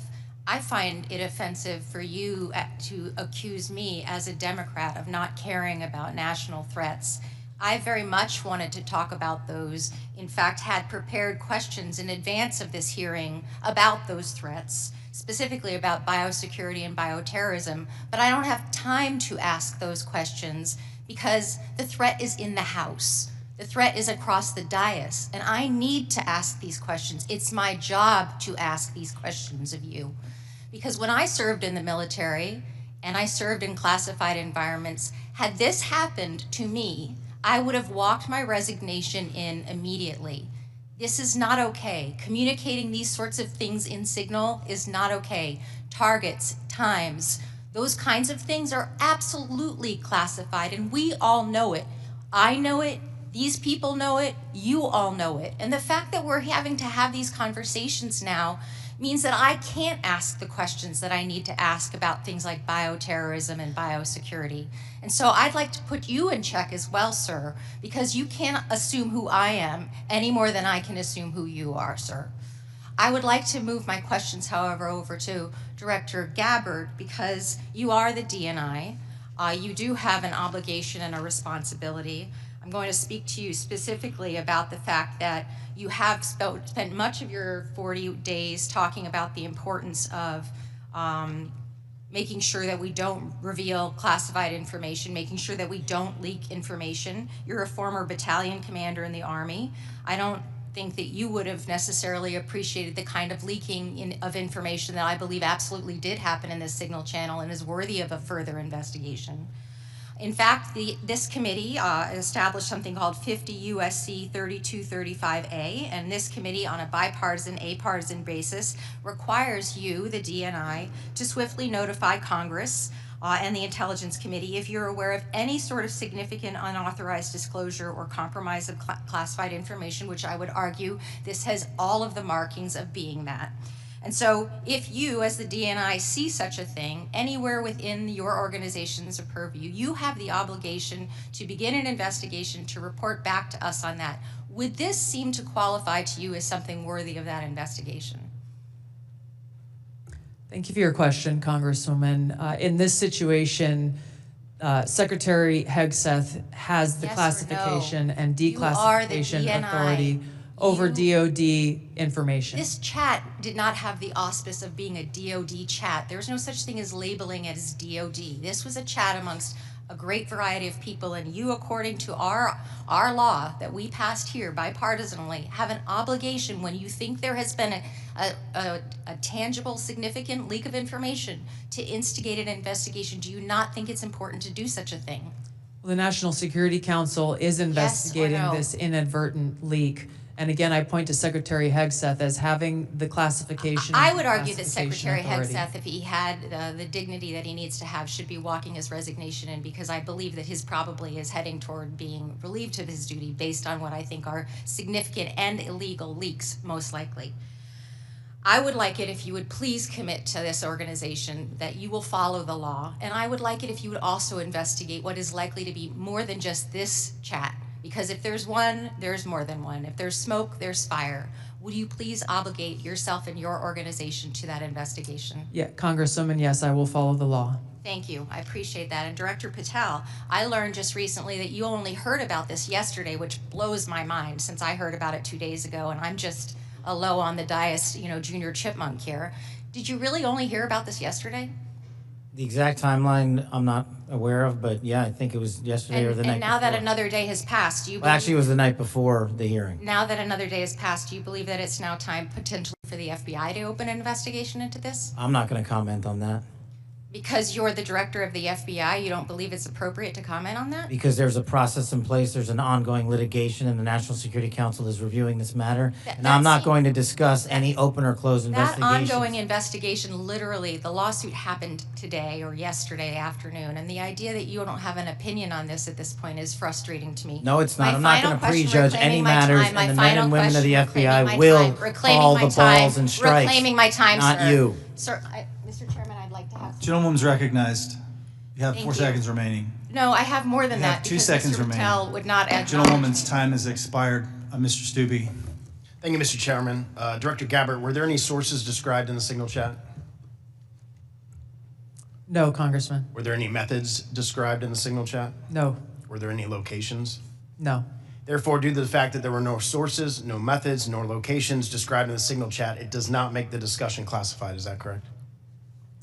That is up to the Secretary of Defense determination. The Democrats are obviously making the assertions that what was in the signal chat was classified and claiming that Secretary Hegseth put this war plan out to the world, which he clearly did not. Were there any names in the signal chat? No. Any targets? No. Any locations? No. Was there a unit name or location of that unit? There was not. Were there any routes described in the signal chat? No. Wouldn't an operational plan contain that type of information? Every operational plan I've ever seen has contained that information. Thank you. Shifting to the real threats to America, the southern border. Due to the previous administration's open border policies, they allowed over 10 million illegals into our country. And during that time, there was 1,511 terrorist-related encounters at land border ports of entry, according to CBP. As someone who fought in the war on terror, I find this deeply offensive that the previous administration would sacrifice the security and safety of the American people in the manner in which they allowed terrorists, criminals, and rapists into our country. In your testimony, you state, and I quote, "Based on the latest reporting available for a year-long period ending October 2024, cartels were largely responsible for the deaths of more than 54,000 U.S. citizens from synthetic opioids. A lot of those citizens are from my home state of Florida. Cartels, narco-terrorists, and other violent transnational criminal organizations have violated the territorial integrity and sovereignty of the United States and have also fueled human trafficking and the opioid epidemic that many of my fellow Floridians have witnessed for far too long. I applaud President Trump and his swift decision to designate the narco-terrorists and Mexican cartels as foreign terrorist organizations, and I want to thank each of you for making this a priority to fight against Mexican cartels, traffickers, narco-terrorists that have been responsible for killing hundreds of thousands of Americans. For every narco-terrorist and cartel member violating our sovereignty, poisoning the American people with fentanyl and other illicit opioids, know this: your days are numbered, and know that the full force of the U.S. government will soon address your atrocities once and for all. Director Patel, it's no secret that there is a growing presence of Mexican cartels operating fentanyl synthesis labs just over our border. Just last year, the CBP estimates that more than 21,000 pounds of fentanyl was seized at our borders. That is enough to kill more than twice the population of the world, of our country. What actions are you taking to strengthen the FBI's fight against illicit fentanyl within our borders? Thank you, Congressman. It's good to see you. We have made it a priority at the FBI because fentanyl and illegal narcotics kill an American citizen every 7 minutes. That is a national security crisis, not just at the southern border, but at the northern border. And the Mexican cartels, along with their illicit partners in the CCP and other adversarial countries that are doing harm, are not just taking the fight down south, but they're bringing it up north. So we need to be more vigilant as to what's coming in through our northern border as well. Known and suspected terrorists are flowing in through our northern border more than they are our southern border, I would say, because of the successes we've had in closing the southern border. But when it comes to specifically to fentanyl, we are making, to date, since January 20th, 383 kilograms of seizures of illegal fentanyl, which is enough to kill 29 million Americans. And other than enhancing border security measures, what would be the most worthwhile action the United States could take to eliminate the cartels and stop the flow of illicit fentanyl? I got one answer for you. They're making the precursors in mainland China, and we don't have the authorities to go after that fight there, and we need to take it head on, because without the chemicals and precursors, there is no fentanyl, and they are moving that material around the world and into the United States too freely. Director Gabbard, I'd like to reemphasize the threat that our adversaries are exploiting via fentanyl and other illicit drugs that are entering our country through the border and poisoning millions of Americans nationwide. It's essential that all components of our national security apparatus are united in their efforts to protect the American people and our communities from such harm. Is there any reason to believe that the Mexican government isn't doing enough to finally eradicate the cartels and other transnational criminal organizations operating just over the border? Congressman, I can only speak from my vantage point, as was stated previously by Director Ratcliffe. We have already been introduced to and begun collaborating with our counterparts in the Mexican government. Could there be more done? I would say absolutely yes. I know that the Trump administration across his cabinet are looking at opportunities to be able to do that. And Director Patel just hit on this with CCP and precursors, but to what extent have we seen other malicious actors worldwide partner with the cartels to infiltrate and target the United States? Related to the production of fentanyl. Yes, ma'am. India is one of those countries that is providing some of those precursor materials as well as equipment. Thank you for being here today. My time's expired. Gentleman yields. Mr. Quigley. Thank you, Mr. Chairman. And I know it's all us who are worried about this only, but apparently the Senate Armed Services Committee Chair and Ranking Member requested Inspector General report on this chat.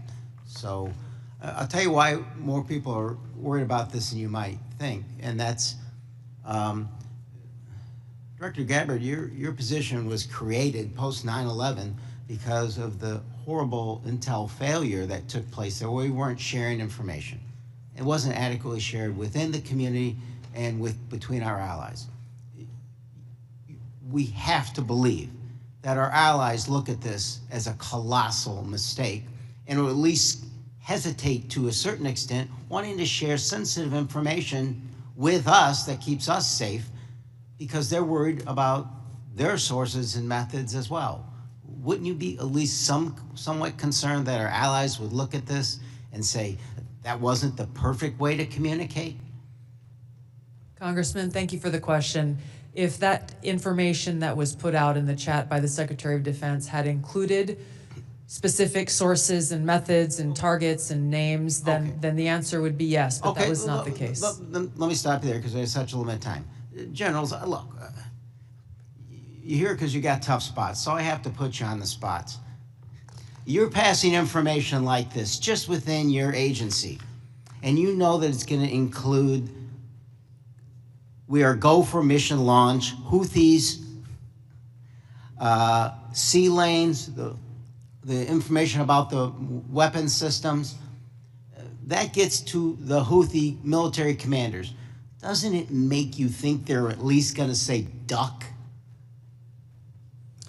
Thank you for the opportunity to weigh in on the issue. Yes, if we were collecting this on our adversaries and we're able to get this information as was asked of General Hawk earlier, we would consider that classified, but it's classified under the collection piece.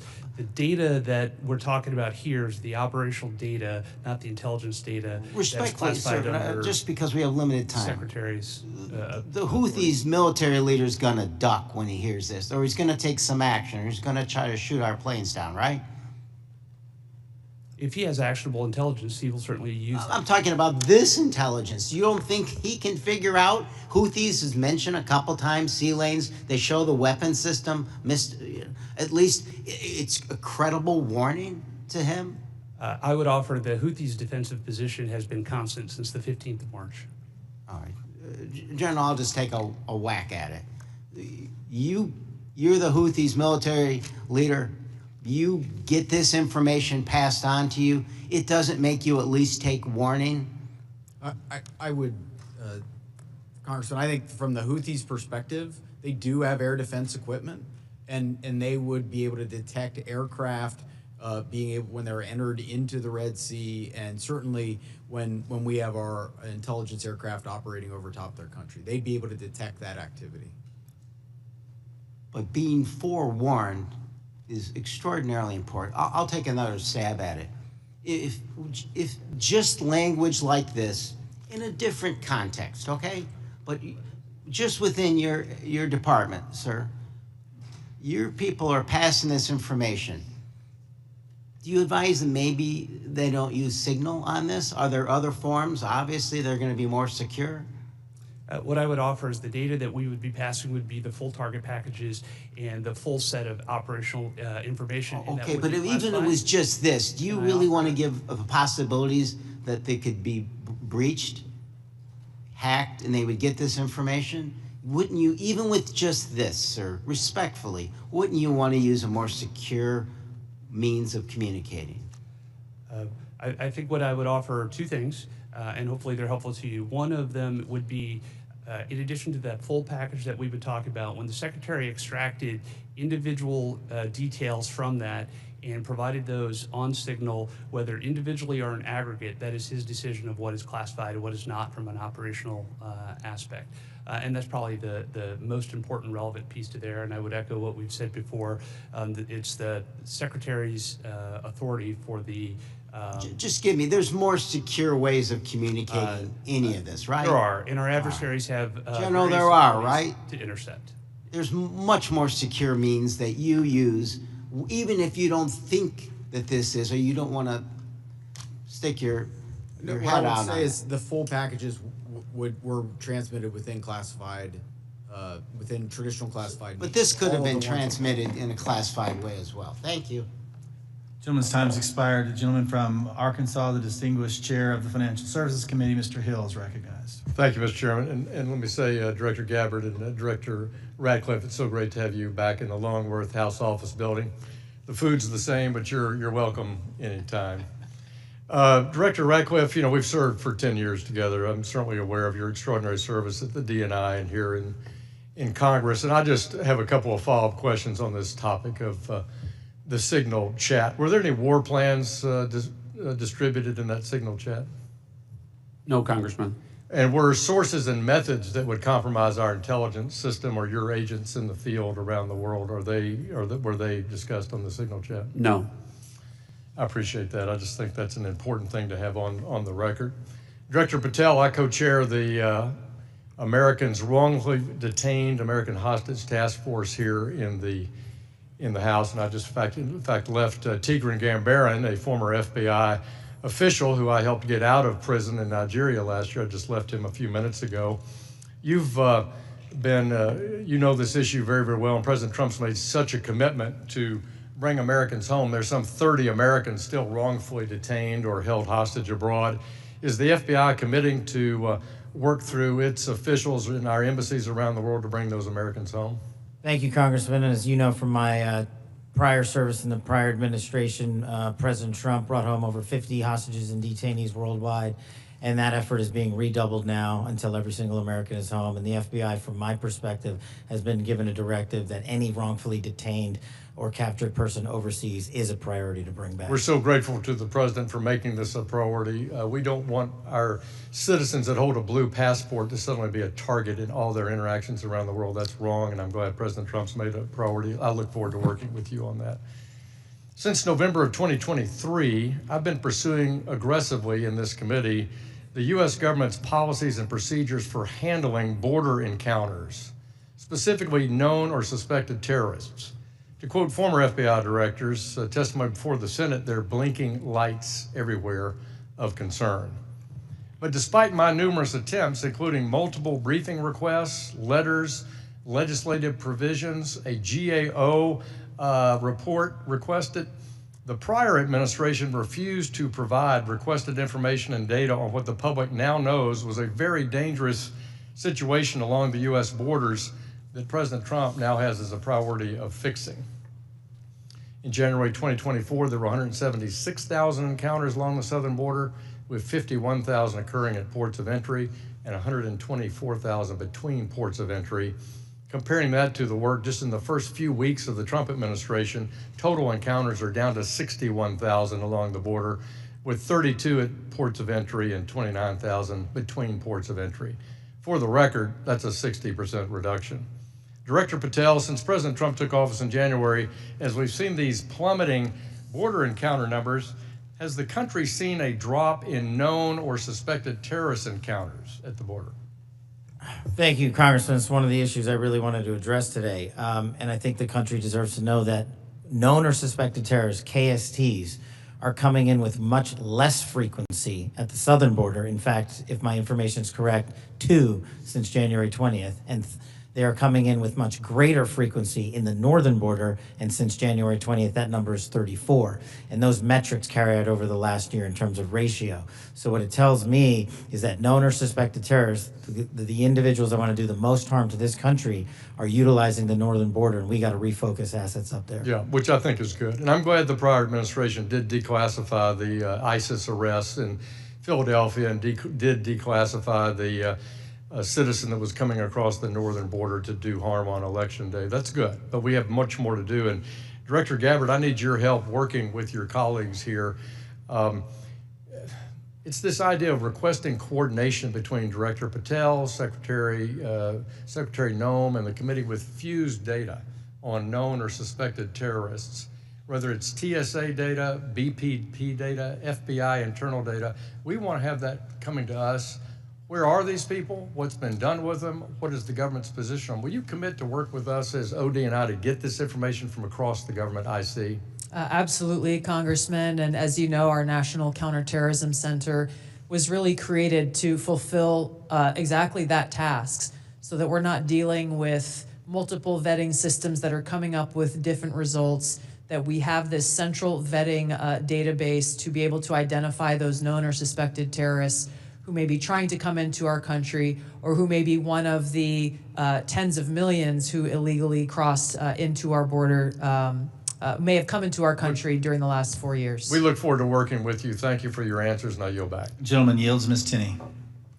Thank you, Mr. Chairman, and thank you so much to all of you. There's so many great questions that I have to ask, but I want to start with Director Patel, and I just want to first, before I get into a couple issues, thank you so much for your outstanding service and your recognition and focus on the northern border. My entire district is the northern border of New York with Canada.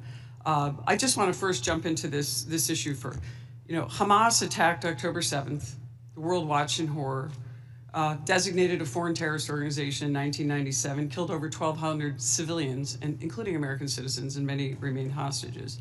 Only slightly less disturbing, we had a myriad of seemingly coordinated pro-Hamas demonstrations that have taken place all over the United States, in my state of New York, on college campuses, in Washington, D.C., universities.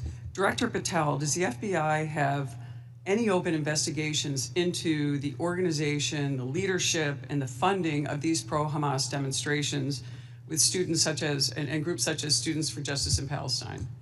Thank you, ma'am. And I'm limited by what the Attorney General has already publicized, but as you know, there are open investigations based on what's been made public.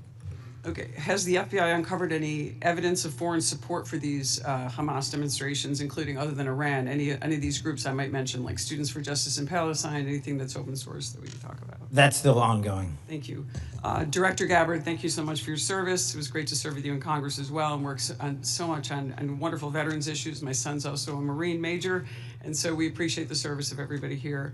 Let's keep in mind, obviously we're in open session.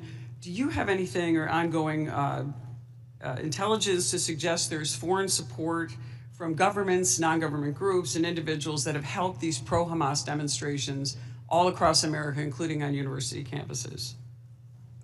Congresswoman, there are some assessments that reflect that, and we can talk about that in the closed session. Great, thank you so much. And now I want to get back to Kash, Director. Great work on the northern border. I'm one of the co-founders of the Northern Border Security Caucus, and your information has been tremendous. Once I got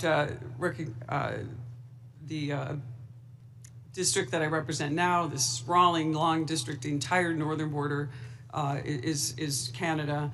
And as you say, 358 suspects on the terror watch list. Almost 90% of the suspects on the terror watch list are coming across our northern border. I'd love to talk to you. What is the FBI doing specifically dealing with this northern border? And what access point are you? Who are you working with? Is there a way that we have got a way to handle this with the foreign terror threats? And I say this in light of my district specifically, where New York State, led by Democrats, by the way, is notorious for their unwillingness to work with law enforcement. Under Governor Cuomo, we cut off the ability. I know Congressman Quigley talked about working together after 9/11. The state hit hardest by 9/11. And Governor Cuomo put in a law that prohibited law enforcement from working together in 2019. What are we doing so we can work with New York, the government and others, to make sure that this doesn't happen across our New York northern border? Well, one, and this is out of my lane, but what we need to be doing is working with the Canadian government because they sit on top of our northern border. We do have the problem of tyranny of distance and sheer geography as compared to the southern border, but when we were told that the Mexican government would not work with us, we overcame that hurdle, and we've seen the immediate results, as I highlighted to your colleague, about northern border contacts with KSTs versus the southern border. The other thing we can be doing is working across every northern border state who has a geographic border with Canada and their local and state affiliates, which we are doing at the FBI. But it is such a vast enterprise that we would need a huge increase in resources to cover down on that the way we do in Mexico. In addition, thank you for that. In addition with working with the Canadians, are you also working with the New York State government? Because we do have a number of interesting assets, a sprawling Akwesasne Mohawk Reservation that kind of goes across the northern border with New York and Canada. Are those types of things ways that you can work with the New York government and also in coordination with the Canadian Royal Police? Absolutely, ma'am, and you highlight a great point.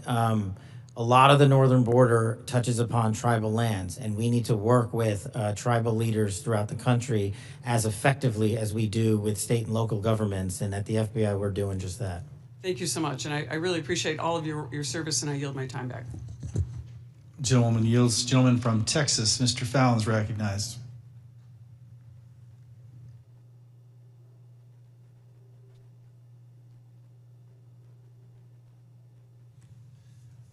Thank you, Mr. Chairman. I appreciate it. Director Patel, many of us had grown, increasingly alarmed at at the sheer number of foreign nationals we're seeing caught spying on our critical infrastructure or, near sensitive sites in the country. One example is a Chinese national who's flying a drone, allegedly flying a drone over Vandenberg and taking pictures of the base. He was arrested in the San Francisco airport not that long after.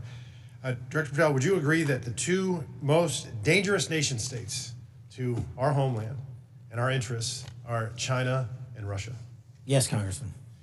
So it would stand to reason that we should pay particular attention when foreign nationals from these two countries, who we've already established are the greatest threats to our country now and in the future, when they try to sneak into our country illegally. Absolutely, sir.